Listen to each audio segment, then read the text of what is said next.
Ready? என்ன பண்ண போறோம்னா ஆல் சாப்டர்ஸ் இன் ஃபினான்ஷியல் மேனேஜ்மெண்ட் ரிவைஸ் பண்ண போறோம். ரெடியா?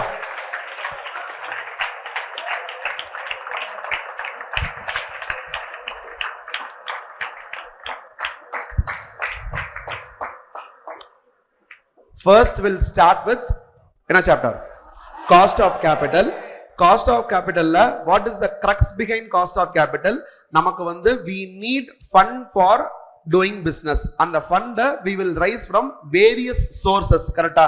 What are the various sources? Equity share capital, preference share capital, debentures, term loan, bank loan, something. அதிலே வந்து suppose if we make profits and the profit வந்து in the form of retained earnings இருக்கும்.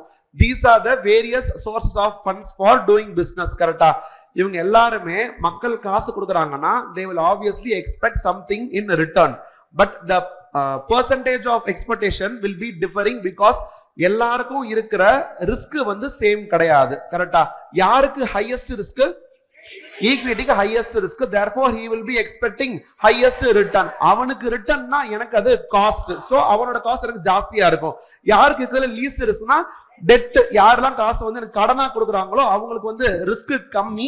ஏன்னா first அவனுக்கு repayment பண்ணிடுவேன் and also interest முதல்ல பே பண்ணிடுவேன். Profit இருக்கோ இல்லையோ, therefore their risk will be lower, therefore return கம்மியா எக்ஸ்பெக்ட் பண்ணுவாங்க, காஸ்ட் எனக்கு கம்மியா இருக்கும். கரெக்டா?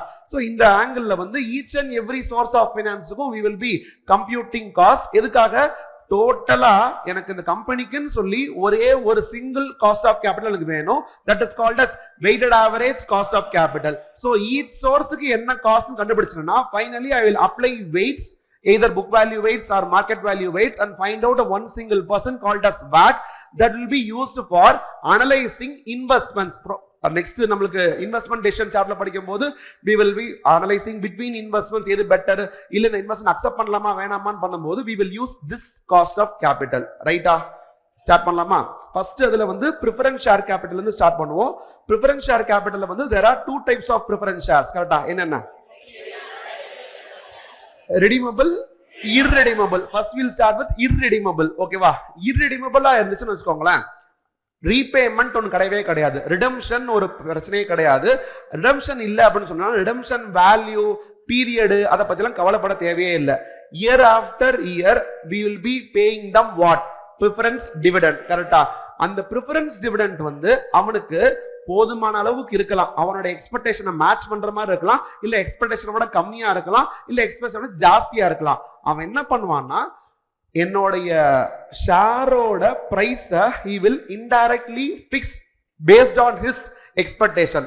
நமக்கு ஒரிஜினலா ஃபர்ஸ்ட் நடத்தும் போது சொன்னது ஞாபகம் இருந்துச்சுன்னு சொன்னா ஐ திங்க் ஃபர்ஸ்ட் கிளாஸ்ல சொன்னேன், ஏதோ வந்து 12 rupees அந்த மாதிரி நினைக்கிறேன். 12 rupees வந்து 12 rupees வந்து preference dividend, அதாவது 100 rupee face value, 12% வந்து preference rate. so 12 rupees டிஃபரண்டா இருக்கும். பட் நீங்க எக்ஸ்பெக்ட் பண்றது வந்து 15% இருக்குன்னு சொன்னா 12 rupees divided by 15% னு போட்டு என்னுடைய வர்த்த வந்து 80 அப்படின்னு வைப்பீங்க. கரெக்டா இல்லையா? that means 80 rupees அப்படின்ற market price is after considering your expectation. கரெக்டா? நான் என்ன தரேன், நீங்க என்ன எதிர்பார்க்கறீங்க, நான் தர்ற 12 ரூபாய நீங்க எதிர்பார்க்கிற 15% டிவைட் பண்ணி தான் அந்த பிரைஸ் பிக்ஸ் ஆகும். சோ என்னோட ஃபேஸ் வேல்யூ 100 இருக்கலாம், பட் 100 ரூபீஸ்க்கு நீங்க வாங்க மாட்டீங்க.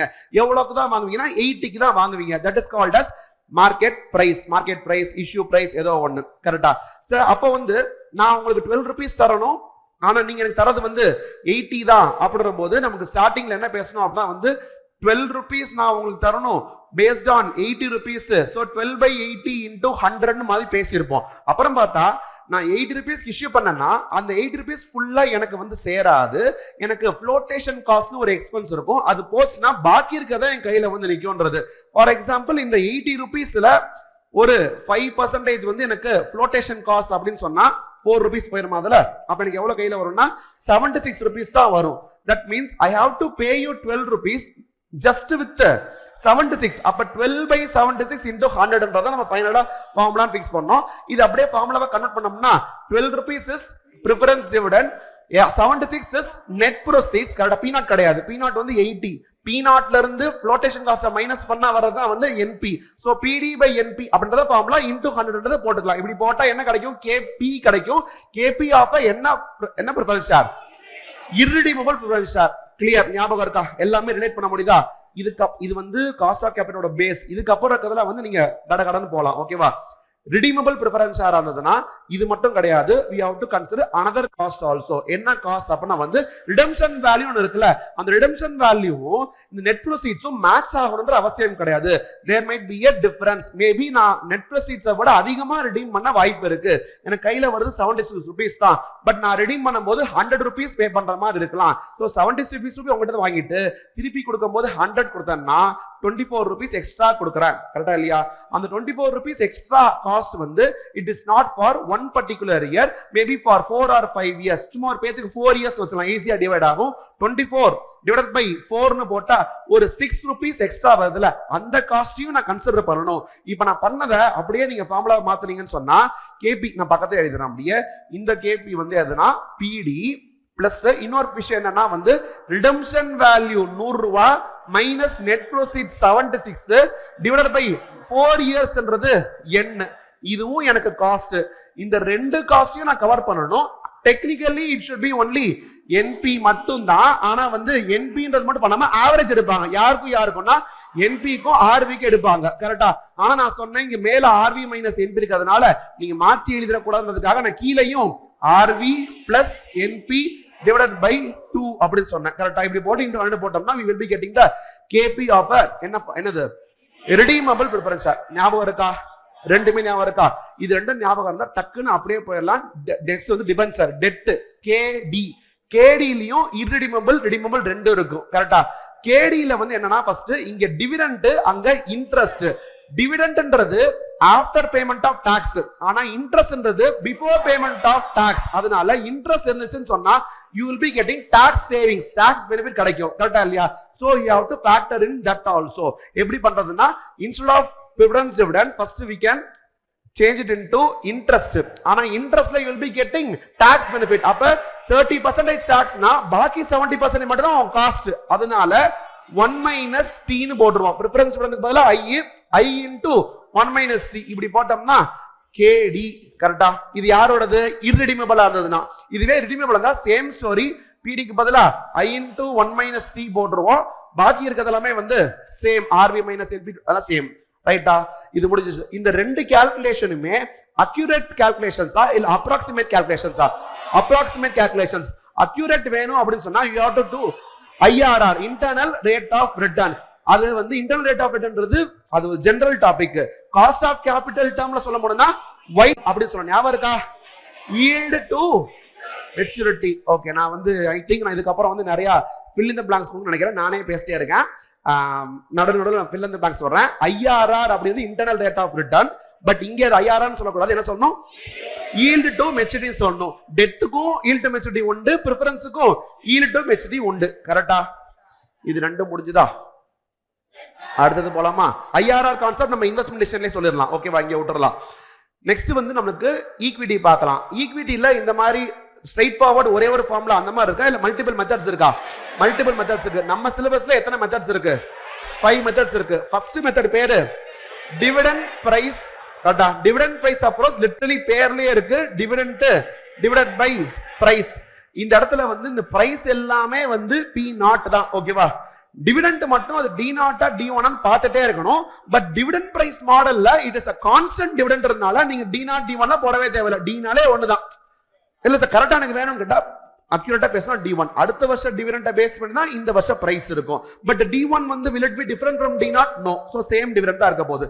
நெக்ஸ்ட் வந்து earnings price approach. டிவிடெண்ட் மட்டும் உனக்கு சொந்தம் கிடையாது, earnings உனக்கு சொந்தம் தானே, அதாவது ரீடைன் earnings உனக்கு சொந்தம் தானே அப்படின்னு சொல்லிட்டு earnings by P0 போடுவோம்.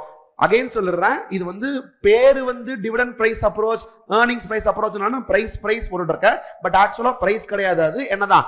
நெட் ப்ரொசீட்ஸ் தான். எல்லாத்துலயுமே டினாமினேட்டர் வந்து என்னதான்? நெட் ப்ரொசீட்ஸ் தான். ஓகேவா இல்லையா?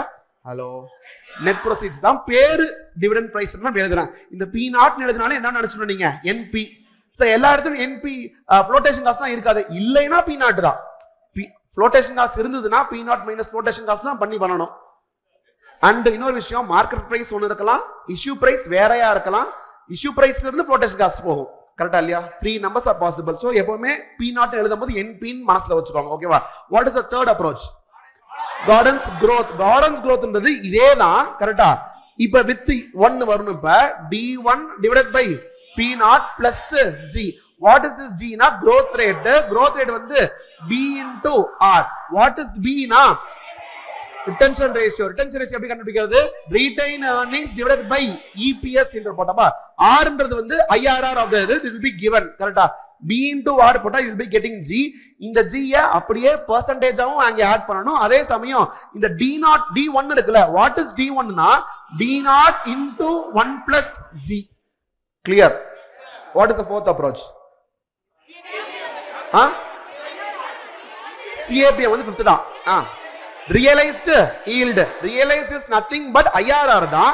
அப்ப YTM இதுவும் சேமான்னு கேட்டா அது வந்து yield to maturity ஃபார்வர்ட் லுக்கிங்கா இருக்கும், ஃபியூச்சர் பத்தி இருக்கும். இது வந்து ரியலைஸ்டு ஈல்ட். ஏன்னா ஈக்விட்டில வந்து you will not know the future numbers.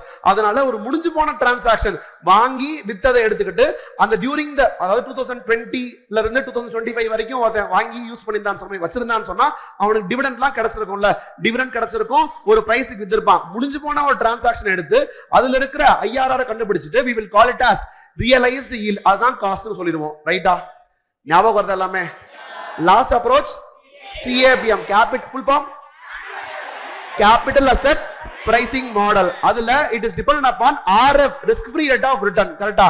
risk free rate of return plus beta into RM minus RF. RM ன்றது மார்க்கெட்டோட ரிட்டர்ன், RF ன்றது risk free. அந்த டிஃபரன்ஸ் பண்ணா வருது என்னன்னா risk premium. கரெக்ட்டா? risk premium multiplied by beta. beta னா என்ன? will be given in the question அப்படி சொல்ல கூடாது. பீட்டான்றது ஒரே ஒரு 2 words சொல்லணும்னா அது ஃபார்முலா. டைரக்டா ஸ்டாட்டிஸ்டிக். என்ன ஸ்டாட்டிஸ்டிக் அது? இல்ல கரெக்ட்டா சொல்லவே இல்ல. பீட்டான்றது ரெக்ரெஷன் கோஎஃபிஷியன்ட். பீட்டான்றது ரெக்ரெஷன் கோஎஃபிஷியன்ட். கரெக்ட்டா? பீட்டான்றது ரெக்ரெஷன் கோஎஃபிஷியன்ட். அந்த ரெக்ரெஷன் கோஎஃபிஷியன்ட் எப்படி கண்டுபிடிக்கிறது அப்படினா வந்து correlation multiplied by standard deviation of the security divided by standard deviation of the market, or another formula வந்து simpler formula beta is equal to covariance divided by variance of the market. கரெக்ட்டா இல்லையா? இத நீங்க expand பண்ணீங்கன்னா cancel ஆகும். ஞாபகம் இருக்கா அதெல்லாம்? இந்த ரெக்ரெஷன் அப்படின்றத ஐ மீன் அந்த கோரிலேஷன்றத நீங்க கேன்சல் பண்ணி ப்ராப்பர் ஃபார்முலா எழுதுனீங்கன்னா covariance divided by standard deviation of security into standard deviation of மார்க்கெட்னு வரும். அப்ப செக்யூரிட்டியும் கேன்சல் ஆகும் போது standard deviation of market multiply ஆகி எனக்கு வேரியன்ஸ் ஆஃப் த மார்க்கெட் வரும். ஞாபகம் இருக்கா அதெல்லாம்?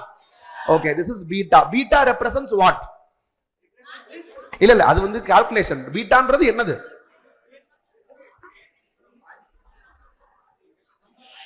Beta correct. ரிஸ்க். அதுலயும் ரிஸ்க்ல வந்து 2 டைப்ஸ் ஆஃப் ரிஸ்க் இருக்கு. கரெக்ட். சிஸ்டமேட்டிக் ரிஸ்க், அன்சிஸ்டமேட்டிக் ரிஸ்க்னு இருக்கு. Beta represents systematic risk. ஞாபகம் இல்லையா? சொல்லவே இல்லை, நான் தெரியலையே. ஓகே ஏதோ ஒரு சொன்னா இல்லையான்னு தெரியல எனக்கு. ரிஸ்க்ன்றத சொல்லிருக்கேன், சொல்லலையா? மேபி 2 பேட்ச், ஏதோ ஒரு பேட்ச் சொல்லுங்க, ஒரு பேட்ச் சொல்ல நினைக்கிறேன். தெரிஞ்சு ஓகே ரைட். நதிங் தேவையில்லை, தெரிஞ்சுக்கணும்னு அவசியம் இல்லை. பீட்டா ரெப்ரசன்ட்ஸ் என்னது? ரிஸ்க். ரிஸ்க்ல 2 டைப்ஸ் இருக்கு. ஓகேவா? 2 டைப்ஸ் என்ன? சிஸ்டமேட்டிக் ரிஸ்க் ஒன்னு இருக்கு, அன்சிஸ்டமேட்டிக் ரிஸ்க் ஒன்னு இருக்கு. சிஸ்டமேட்டிக் ரிஸ்க் அப்படின்னா என்ன அப்படின்னா வந்து அதாவது அது வந்து என்டையர் மார்க்கெட் எல்லா ஷேர்ஸுக்குமே அது உண்டு அப்படின்ற மாதிரி இருக்கும். அன்சிஸ்டமேட்டிக் ரிஸ்க்னா வந்து இவனுக்கு மட்டும் தான் இருக்கு அப்படின்ற மாதிரி இருக்கும். சிஸ்டமேட்டிக் ரிஸ்கா இருந்தது அப்படின்னு சொன்னா அதுக்கு வந்து மார்க்கெட்டோட கம்பேர் பண்ணி மார்க்கெட்டை காட்டிலும் இவனுக்கு அதிகமா இருக்கா கம்மியா இருக்கா அப்படின்றத கம்பேர் பண்ணி சொல்றதுதான் பீட்டான்றது. அதனாலதான் இந்த கோவேரியன்ஸ் யாருக்கு எடுக்கிறோம்? நம்ம செக்யூரிட்டிக்கும் மார்க்கெட்டுக்கும் எடுத்து டிஃபரன்ஸை போட்டு நம்ம கண்டுபிடிக்கிறோம். ஓகேவா இல்லையா? டன். 5 method over. இது வந்து KE இப்போ போட்டது எல்லாமே வந்து KE. இதே மாதிரிதான் KR போடும்போது ஆக்சுவலா ரெண்டு விதமான கால்குலேஷன். ஒன்னு KRல போட போகும்போது இந்த நெட் ப்ரொசீட்ஸ் எல்லாம் பண்ணாம டைரக்டா P0 எடுத்துக்கணும் அப்படின்றது ஒண்ணு. இன்னொன்னு KRக்கு செப்பரேட்டா ஃபார்முலா இருக்கு. இப்போ ரீசெண்டா இருக்கிற புக்ஸ்ல வந்து அந்த ஃபார்முலா ரிமூவ் பண்ணிருக்காங்கன்னு சொல்லியிருக்கேன். ஞாபகம் இருக்காது? KR இருந்து KEல இருந்து ஸ்டார்ட் பண்ணி ஒரு மாதிரி போடுவோம்னு சொன்னேன். கரெக்ட் ஞாபகம் இருக்கா? KE into 1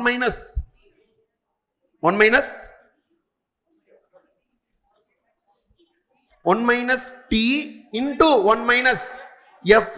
Tன்றது வந்து ஷேர் ஹோல்டர் கையில டாக்ஸ் ரேட். நான் டிவிடெண்ட் டிக்ளேர் பண்ணனா ஞாபகம் இருக்காது?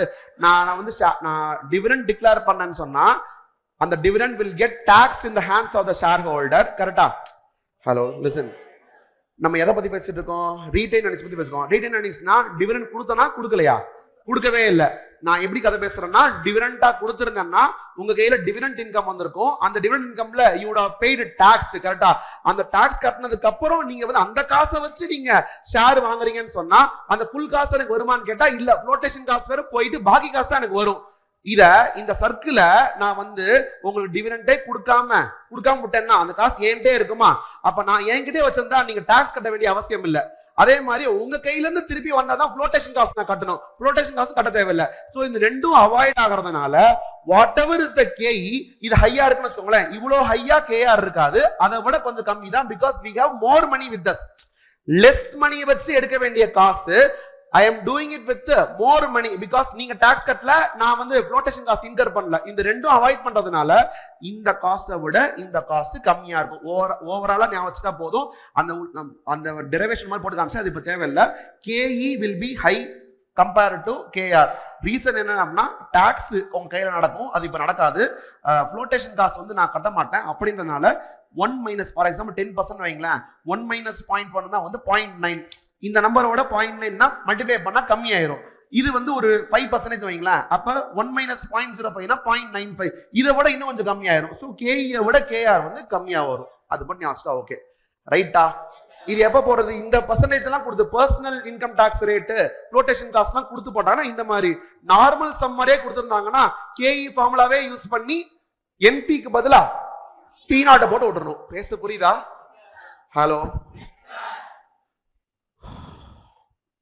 இது ஓகே தானே? இதுலயே சில பேர் செத்து போன மாதிரி இருக்காங்களே, ஓகே, ஒன்றும் பிரச்சனை இல்லை. அதாவது மேபி பீட்டா சொல்லும் போது கொஞ்சம் ஏதாவது லைட்டா போன மாதிரி இருக்கும், தேவையில்லை. பீட்டா வந்து என்ன கிவன் இந்த கொஸ்டின், ஓகேவா? நான் தான் வீம்புக்கு நடத்துறேன், ஓகேவா? இல்லை, பீட்டா வந்து நீ ஃபைனல் வரும்போது பாத்துக்கலாம். இப்போ என்னது, கண்டிப்பா இட் வில் பி கிவன் இந்த கொஸ்டின் ஆர் ஃபைண்ட் அவுட் பீட்டாவா இருக்கும். அதாவது சிஏ படி போட்டோம்னா கேஇ இவ்வளவு வருது, ரிஸ்க் ஃப்ரீ ரிட்டர்ன் இவ்வளவு இருக்கு, மார்க்கெட் பிரீமியம் இருக்கு, ஃபைண்ட் அவுட் பீட்டா அப்படின்னு இருக்கும். மிஸ்ஸிங் ஃபிகர் மாதிரி போட போறோம், அவ்வளவுதான் கொஸ்டின்ஸ் வர போகுது. போட்டுருவீங்களா இல்லையா? சரி, அடுத்து வந்து இது இத்தனை வேஸ்ல கண்டுபிடிச்ச காஸ்ட் ஆஃப் கேபிட்டல் எடுத்துக்கணும். இத்தனை ரேட்ஸை வச்சு நம்ம யூஸ் பண்ண முடியாது. Because we need only one rate to compare. அதனால weighted average cost of capital போடுவோம். அந்த வெயிட்ஸ் வந்து can be book value weights or market value weights. Book value வெயிட்ஸ்னா அப்படியே புக்ல எல்லா நம்பருமே இருக்கும். ஈக்விட்டி ஷேர் கேபிட்டல் இருக்கும், ரிசர்வ்ஸ் அண்ட் சர்ப்ளஸ் இருக்கும், எல்லாமே இருக்கும். அந்த அமௌண்ட் எடுத்துட்டு பக்கத்துல ரேட்டை போட்டுக்கோங்க. சப்போஸ் ஈக்விட்டி ஷேர் கேபிட்டல் இருக்குன்னா டோட்டல் ஃபண்ட் இருக்குல்ல, equity share capital divide by total funds போட்டா ஒரு weight, preference share capital by total weight ஒரு வெயிட், ரெஸ்பெக்டிவ் வெயிட்ஸை போடுங்க. இந்த காஸ்ட் ஆஃப் கேபிட்டல் மல்டிப்ளை பண்ணா அப்படியே அத்தனை நம்பர் வரும். எல்லாத்தையும் ஆட் பண்ணோம்னா we will be getting back. இது புக் வேல்யூ வெயிட்ஸா இருந்தா. மார்க்கெட் வேல்யூ வெயிட்ஸா இருந்தா என்னன்னா, மத்த எல்லாருக்கும் இருக்கும், ரிசர்வ்ஸ் அண்ட் சர்ப்ளஸ் மட்டும் செப்பரேட்டா ஒரு வெயிட் இருக்காது, ஐ மீன் ஒரு வேல்யூ இருக்காது. ஏன்னா market price of the share itself, market price of the எந்த share, equity share itself will include reserves and surplus. அதனால அக்கவுண்ட் என்ன பண்ணணும்னா, அந்த வேல்யூ எடுத்துக்கிட்டு அந்த வேல்யூவை புக் வேல்யூல யாரு, அந்த ஈக்விட்டி ஷேர் கேபிட்டலும் ரிசர்வ் சர்ப்ளஸும் புக் வேல்யூல ரைட்ஸ் இருப்பாங்கல்ல, அந்த புக் வேல்யூ ப்ரொபோர்ஷன்ல இந்த வேல்யூவை பிரிச்சு போட்டுட்டு அப்புறம் போடணும். ஞாபகம் இருக்கா? ஹலோ, இப்பெல்லாம் போட்டா என்ன கிடைச்சிரும்? வேக் கிடைச்சிரும். இந்த வேக் கண்டுபிடிக்க தான் மெயினா இருக்கும். இதை விட ஒரு லாஸ்ட் ஸ்டெப் என்ன, ஒரு ஒரு பர்டிகுலர்னா மார்ஜினல் காஸ்ட் ஆஃப் கேபிட்டல் ஒன்று இருக்கும். மார்ஜினல் காஸ்ட் ஆஃப் கேபிட்டல் எப்படின்னா வந்து when you are raising additional funds, இங்க வேக்ன்றது கரண்டா இருக்கிற டோட்டல் ஃபண்ட்ஸ்க்கே போறது. மார்ஜினல் காஸ்ட் ஆஃப் கேபிட்டல்னா மார்ஜினல்னாலே அடிஷனல் கேபிட்டல் இருக்குல்ல, அதுக்கு மட்டும் என்ன காஸ்ட்ன்றத போட்டு சம்டைம்ஸ் அந்த காஸ்ட் வேறையா இருக்கலாம். கரண்டா இருக்கிற கேடியும் அந்த ப்ராஸ்பெக்டிவ் கேடியும் சேம் ஆகணும் அவசியம் இல்லை. Because we already have loan, additional loan வாங்கும்போது இன்ட்ரெஸ்ட் ரேட் அதிகமா இருக்க சான்ஸ் இருக்கு. therefore ஒவ்வொன்றும் மாறும். அது மாதிரி அப்படி மாறதுனால அந்த அடிஷனல் ஃபண்ட்ஸுக்கு மட்டும் வெயிட்ஸ் எடுத்து அதுக்கு நம்ம ஒரு காஸ்ட் ஆஃப் கேபிட்டல் போட்டோம்னா that is called as marginal cost of capital. கிளியரா? காஸ்ட் ஆஃப் கேபிட்டல் சப்ளை விட்டுருக்கோம். அதில் இப்ப ஞாபகம் புக் வச்சுக்கோங்க, புக் வச்சு திருப்பி பார்த்துக்கோங்க, எல்லாமே கவர் ஆயிடுச்சுன்னு பார்த்துக்கோங்க. ஐ திங்க் எல்லாமே கவர்டுன்னு நினைக்கிறேன். கவர்டுனா அடுத்த டாபிக் போலாமா? எஸ், என்னது கன்வெர்ட்டபிள்? ஓகே. அதாவது இப்போ நமக்கு சில இடத்துல வந்து convertible debenture or preference share ஏதாவது கொடுத்துருப்பாங்க, கரெக்டா?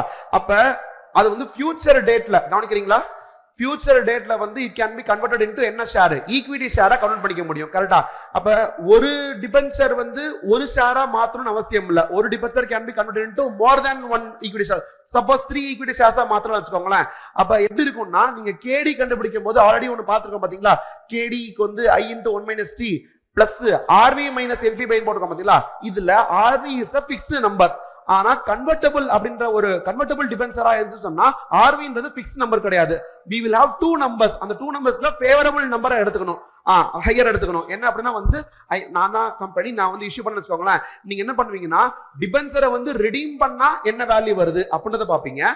இல்ல டிபென்ச்சரை வந்து ஈக்விட்டி ஷேரா கன்வெர்ட் பண்ணோம்னா 3 ஷேர் கன்வெர்ட் ஆகுதுல, ஒரு டிபென்ச்சருக்கு 3 ஷேர் தரேன். அப்ப 3 ஈக்விட்டி ஷேர்னா அந்த 3 ஈக்விட்டி ஷேருக்கு என்ன மார்க்கெட் பிரைஸ் இருக்குமோ on the date of conversion அன்னைக்கு இருக்கிற மார்க்கெட் பிரைஸை கண்டுபிடிக்கணும். ஃபியூச்சர்ல ப்ரொஜெக்ட் பண்ணி கண்டுபிடிக்கணும். கண்டுபிடிச்சிட்டு இன்டூ 3 பண்ணா அது ஒரு வேல்யூ வரும். அப்ப நீங்களா இருந்தா ரிடம்ஷன் வேல்யூவா அதுவா விச்செவர் இஸ் ஹையரா தான் நீங்க சூஸ் பண்ணுவீங்க. அப்ப நம்ம கம்பெனி நினைச்சிரணும், ஷேர் ஹோல்டர்ஸ்லாம் வந்து அறிவானவங்க, இந்த மாதிரி தான் பண்ணுவாங்க அப்படின்ற மாதிரி எடுத்து, புரியுதா இல்லையா?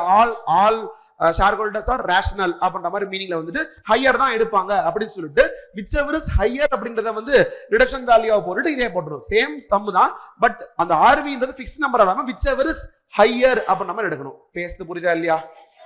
Clear. Cost of capital done. ஓகேவா? Next will go to investment decision. Because இந்த சாப்டரும் அந்த சாப்டரும் லிங்க்.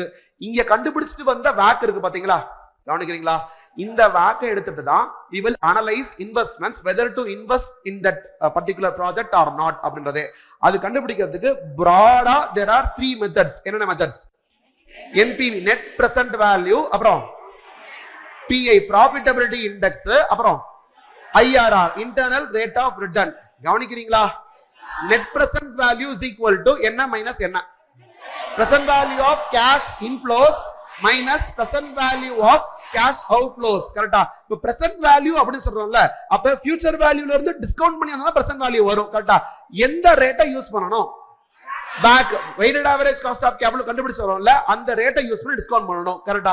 இப்போ ஒரு ப்ராஜெக்ட்ல நம்ம இன்வெஸ்ட் பண்றேன்னு சொன்னா இன்வெஸ்ட் இன்னைக்கு பண்றேன், சோ therefore outflow வந்து ஆல்ரெடி present value தான் இருக்கும். அதை திருப்பி டிஸ்கவுண்ட் பண்ண வேண்டிய அவசியம் இல்ல.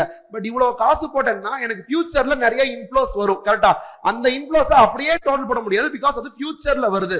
ஒரு வருஷம் தள்ளி வந்தாலே நான் வந்து காசு கொடுத்தவனுக்கு வேக் கொடுக்கணும். 2 வருஷம் தள்ளி கொடுத்தா அந்த அமௌண்ட்ல 2 தடவை நான் வேக் கொடுக்கணும். அப்படின்றதுனால எவ்வளவு தூரம் தள்ளி போதோ அத்தனை வாட்டி வந்து நான் டிஸ்கவுண்ட் பண்ணி கொண்டு வரணும். அப்படி டிஸ்கவுண்ட் பண்ணி கொண்டு வரும்போது suppose if the amounts are same, ஆனுவலா சேம் அமௌண்டா இருந்ததுன்னா இட் கான்ஸ்டியூஸ் annuity. கரெக்ட்டா? annuity-ஆ இருந்ததுன்னா you can use present value annuity factor. How to calculate in calculator? 1 divided by 1. அந்த பர்టిక్యులர் பர்சன்டேஜை போட்டுட்டு ஈக்குவல் டு எத்தனை தடவை இயர்ஸ் இருக்கோ அத்தனை தடவை போட்டுட்டு GT அடிச்சுனா you will be getting PVAF. கரெக்ட்டா? அந்த PVAF மல்டிப்ளைட் பை ஒரு பர்టిక్యులர் இயரோட நம்பரை போட்டா வந்துரும். அதுக்கு என்ன எக்ஸாம்பிள் சொன்னேன்? 10 into 1 10 into 2 அப்பலாம் போடும்போது ஞாபகம் இருக்கா? 10 into 3 தனித்தனியா போட்டு டோட்டல் போறதுக்கு பதிலா இதை எல்லாத்தையும் போட்டு GT அடிச்சு PVAF மாதிரி கண்டுபிடிச்சிட்டு ஒரு நம்பரோட மல்டிப்ளை பண்ணாலே இந்த நம்பர் வந்துரும்னு சொன்னேன். கரெக்ட்டா இல்லையா?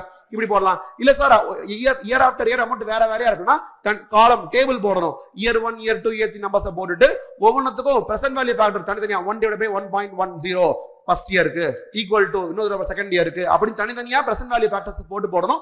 Are mostly example present value factors will be given in the question. அதை எடுத்து போட்டு மல்டிப்ளை பண்ணி போட்டு ஆட் பண்ணா you will be getting present value of cash inflow. ரைட்டா? சரி, present value cash inflow எடுத்துட்டீங்க. outflow already you know. பேசுறது புரியுதா? ஸ்பீட் ஓகேவா? லேட் பண்ணிக்க முடியுது இல்ல? ஹலோ, இதான் ஆக்சுவல் ஸ்பீடு. ஓகேவா? முன்னாடி வந்து ஃபாஸ்டா இருக்கு ஃபாஸ்டா இருக்கல, இதான் ஆக்சுவல் ஸ்பீடு. அப்ப நான் முன்னாடியே ஸ்டோர் பண்ணி தான் எடுத்துருக்கேன். ஓகேவா? Present value of cash inflow minus present value of cash outflow போட்டா எனக்கு NPV வருதுல்ல, அந்த NPV பாசிட்டிவா இருந்தா ரொம்ப சந்தோஷம், எடுத்துடலாம். ஜீரோவா இருந்தா அப்பயும் சந்தோஷம் தான். ஏன்னா எனக்கு எவ்வளவு காசு வேணுமோ அதெல்லாத்தையும் எடுத்து கொடுத்துட்டேன். எல்லாத்தையும் எடுத்து கொடுத்ததுக்கு அப்புறம் எனக்குன்னு கம்பெனிக்குன்னு தனியா ஒரு காசு தேவையே கிடையாது. Because wake includes even KE கொடுத்ததுக்கு அப்புறம் எனக்கு எதுக்கு தனியா காசு தேவை? கரெக்டா இல்லையா? சோ NPV ஜீரோவா இருந்தாலும் ப்ராஜெக்ட்டை அக்செப்ட் பண்ணலாம். சோ NPVக்கு கன்க்ளூஷன் என்ன அப்படின்னா, NPV greater than or equal to 0வா இருந்தா அக்செப்ட், NPV lesser than 0வா இருந்தா மட்டும் ரிஜெக்ட். கரெக்டா? நெக்ஸ்ட் வந்து PI ப்ராஃபிட்டபிலிட்டி இண்டெக்ஸ். கரெக்டா? ப்ராஃபிட்டபிலிட்டி இண்டெக்ஸ்க்கு கால்குலேஷன் நம்பர்ஸ் சேம் தான். அதே present value of cash inflow, அதே பிரசன்ட் கேஷ் அவுட்ஃப்ளோ தான். மைனஸ் பண்றதுக்கு பதிலா டிவைட் பண்ணணும். டிவைட் பண்ணும்போது 1 பாயிண்ட் அப்படின்னு வரும். கரெக்டா? அதுல அந்த 1 பாயிண்ட்ல 1 ரெப்ரசன்ட்ஸ் பிரின்சிபல், அந்த பாயிண்ட் ரெப்ரசன்ட்ஸ் தி எக்ஸ்ட்ரா அமௌண்ட். கரெக்டா? அப்ப ரெண்டு ப்ராஜெக்ட் இருக்கு, எதை சூஸ் பண்ணனும் கேக்கும்போது இன்ஃபேக்ட் PI எப்ப யூஸ் பண்ணணும்னு சொன்னா when the outflow is not same, outflow ஒரு பெரிய ப்ராஜெக்ட் ஒரு சின்ன ப்ராஜெக்ட் இருக்கும்போது NPV வச்சு கம்பேர் பண்ணா தப்பா வரும். ஏன்னா இவன் சின்ன ப்ராஜெக்ட் சின்ன NPV கிடைக்கும், பெரிய ப்ராஜெக்ட் பெரிய NPV கிடைக்கும். அதை வச்சு கம்பேர் பண்ணா just because a project is bigger அந்த NPV சூஸ் பண்ற மாதிரி வரும். அதை அவாய்ட் பண்றதுக்கு நம்ம என்ன பண்ணுவோம் அப்படின்னா டிவைட் பண்ணிடுவோம். டிவைட் போட்டா we will be getting a relative number. NPVன்றது absolute figure, இது வந்து relative figure. 1 ரூபாய்க்கு எவ்வளவு அப்படி பார்க்கறோம். அந்த 1 ரூபாய்க்கு யார் அதிகமா இருக்கானோ அவனை சூஸ் பண்ணிட்டு போறதுதான் PI. என்ன ஃபுல் ஃபார்ம் என்னது? Profitability index. கரெக்ட்டா? ரெண்டுத்துக்கும் same set of numbers use பண்ணுவோம். இப்படி சேம் செட் ஆஃப் நம்பர்ஸ் வரதுனால மிஸ்ஸிங் ஃபிகர் சம்ஸ்ல வரும். ஏதாவது ஒன்னு கொடுத்திருப்பாங்க, PI கொடுத்திருப்பாங்க. PI வச்சு மிஸ்ஸிங் ஃபிகரை கண்டுபிடிச்சு NPV கால்குலேட் பண்ணுங்க அப்படின்ற மாதிரி உங்களுக்கு கொடுக்க முடியும். ரெண்டுமே சேம் நம்பர்ஸ் இருக்கிறதுனால. கிளியரா? மூணாவது வந்து IRR, internal rate of return. Internal rate of return அப்படிங்கிறது full form, I mean definition. IRR is the at which present value of matches with present value of cash outflow. கரெக்டா? இப்ப ஃபியூச்சர்ல இந்த amounts எல்லாம் இருக்கு. கேப்ல இருக்கா யோசி சொல்றீங்களா? எனக்கு வந்து இங்க வந்து பிரசன்ட் வேல்யூல ஒரு அவுட்ஃப்ளோ இருக்கு. These are inflows. ஓகேவா? இந்த இன்ஃப்ளோஸ் எல்லாத்தையும் நான் பேக்ல டிஸ்கவுண்ட் பண்றேன். பேக்ல டிஸ்கவுண்ட் பண்ணி கொண்டு வந்தேன்னா I will be getting present value of cash inflow கிடைக்கும். கரெக்டா? இந்த இன்ஃப்ளோவை தான் நான் வந்து NPVல ஃபர்ஸ்ட் நம்பராவும் PIல நியூமரேட்டராவும் நான் யூஸ் பண்றேன். கரெக்டா? இதுவே பேக்ல யூஸ் பண்ணிட்டு வந்தா சப்போஸ் NPV பாசிட்டிவா வருதுன்னு வச்சுக்கோங்களேன். பேக்க யூஸ் பண்ணும்போது NPV பாசிட்டிவா வருதுன்னு வச்சுக்கோங்களேன். that means real rate of the return of the project is higher than the back. 10% discount பண்ணீங்க, NPV பாசிட்டிவா வந்திருக்குன்னா நீங்க ரிமூவ் பண்ண பர்சன்டேஜ் இருக்குல்ல அது கம்மியா இருக்கு. இந்த project is giving more than 10%. அந்த மோர் than 10% ரேட்டை கெஸ் பண்ணி எடுத்து, கரெக்டா? ஏதோ ரேண்டமா 15% எடுத்து கெஸ் பண்றோம். பண்ணி நம்ம எதோட மேட்ச் பண்ண ட்ரை பண்ணோம்னா அவுட்ஃப்ளோவோட மேட்ச் பண்ண ட்ரை பண்றோம். சோ அது மேட்ச் பண்றதுக்கு பேர் என்ன? இன்டர்போலேஷன் ஒரு ப்ராசஸ் பண்ணுவோம். கரெக்டா? ஒரு பர்சன்டேஜ்ல பண்ணுவோம், ஒரு அமௌண்ட் வரும். இன்னொரு பர்சன்டேஜ்ல பண்ணுவோம், இன்னொரு அமௌண்ட் வரும். நமக்கு தேவையான அவுட்ஃப்ளோவை ரெண்டுத்துக்கு நடுவுல லாக் பண்ணிட்டு, கரெக்டா இல்லையா? என்ன பண்ணுவோம்? என்ன ஃபார்முலா சொல்லிருக்கேன் நானு? required difference divided by total difference into difference in rates. ஞாபகம் இருக்கா? ஒரு எழுதிடுறேன், ஞாபகம் தெரியல இருக்கும். required difference divided by total difference into difference in rates அப்படின்னு போட்டு difference in percentage or rates அத ஒன்னு போடுவோம். கரெக்ட்டா? இப்படி போட்டு கண்டுபிடிக்கிற IRR இருக்குல, இத மட்டும் பாருங்க. டிஸ்கவுண்ட் பண்றது பேக்கா இருந்தா present value of cash inflow வரும். இதுவே IRRல டிஸ்கவுண்ட் பண்ணி வர மாதிரி வந்துச்சுன்னு சொன்னா that will give me present value of cash outflowவே கொடுத்துரும். கரெக்ட்டா? அப்ப பேக்ல டிஸ்கவுண்ட் பண்ணா inflow, IRR டிஸ்கவுண்ட் பண்ணி வர்றது வந்து என்னவா இருக்கும்? அவுட்ஃப்ளோ. ஏன்னா அவுட்ஃப்ளோட மேட்ச் ஆகிற ரேட்டை தான் நான் IRRனே சொல்லுவேன். கிளியர்? இதுவும் அகைன் மிஸ்ஸிங் ஃபிகர் சம்ஸ்ல வரும், பார்த்து கேர்ஃபுல்லா போடணும். ஓகேவா? என்னென்ன முடிஞ்சிருக்கு இப்ப? NPV, PI, IRR. இதுக்கு அப்புறம் வந்து நமக்கு பே பேக் அப்படின்னு ஒன்று இருக்கு. பே பேக் பீரியட்லயே வந்து ரெண்டு இருக்கு. ஒன்னு நார்மல் பே பேக், இன்னொன்னு வந்து டிஸ்கவுண்டட் பே பேக். பே பேக் லிட்டரலி நேம்லயே இருக்கு. பே பேக் போட்ட காசு எப்ப திருப்பி வருதுன்றது. கரெக்டா இல்லையா? அப்ப நான் இவ்வளவு அமௌண்ட் இன்வெஸ்ட் பண்றேன். For example 1 lakh rupees invest பண்றேன். எவ்ரி இயர் வந்து 25,000 வந்துட்டே இருக்கு. ஒரு 10 இயர்ஸ்க்கு வருதுன்னு வச்சுக்கலாம். நான் போட்ட காசு எப்ப வருதுன்னா 1 lakh divided by 25,000 போட்டா 4ன்னு வருதுல, அந்த 4 இயர்ஸ் நான் போட்ட காசு வந்து that is the payback period. இது வந்து எனக்கு ஆனுவல் அமௌண்ட் சேமா இருந்தா இப்படி போட்டுருவேன். எப்படி போட்டுருவேன்னா outflow divided by annual cash inflow. கவனிக்கிறீங்களா? இதுவே இப்படி ஆனுவல் அமௌண்டா இல்லாம irregular அமௌண்ட்ஸ், டிஃபரெண்ட் அமௌண்ட்ஸா இருந்ததுன்னா என்ன பண்ணுவேன்? குமுலேட்டிவ் நம்பர் போடுவேன். குமுலேட் பண்ணிட்டே வந்துட்டு எந்த வருஷம் வரும்போது நான் போட்ட அந்த 1 lakh தாண்டுதுன்னு பார்த்துட்டு, அது ஃபார் எக்ஸாம்பிள் 4th இயருக்கும் 5th இயருக்கும் நடுவுல வருதுன்னு வச்சுக்கோங்களேன். கண்டிப்பா 4 இயர்ஸ். 5th இயர் ஃபுல்லா தேவைப்படல. அப்ப என்ன பண்ணுவேன்னா 5th இயர்ல எவ்வளவு காசு வருது அப்படின்றத பார்த்துட்டு 5th இயர்ல இவ்வளவு காசு வருது, இது டோட்டல் டிஃபரன்ஸ். எனக்கு ரிக்வயர்ட் டிஃபரன்ஸ் வந்து 1 lakhல இருந்து அப் டு 4th இயர் வந்திருக்கும்ல, அதை மைனஸ் பண்ணனா எனக்கு ரிக்வயர்ட் டிஃபரன்ஸ் வரும். required difference by total difference into 1 year or maybe 12 months னு போட number of months வரும். அந்த monthsல வர டெசிமல்ல நீங்க daysல மல்டிப்ளை பண்ணா days வரும். கரெக்ட்டா இல்லையா? இது வந்து என்னது? வெறும் பேபேக். பேபேக் விதத்துல என்ன தப்பு இருக்கு அப்படினா வந்து டைம் வேல்யூ ஆஃப் மணியை கன்சிடர் பண்ணவே இல்ல.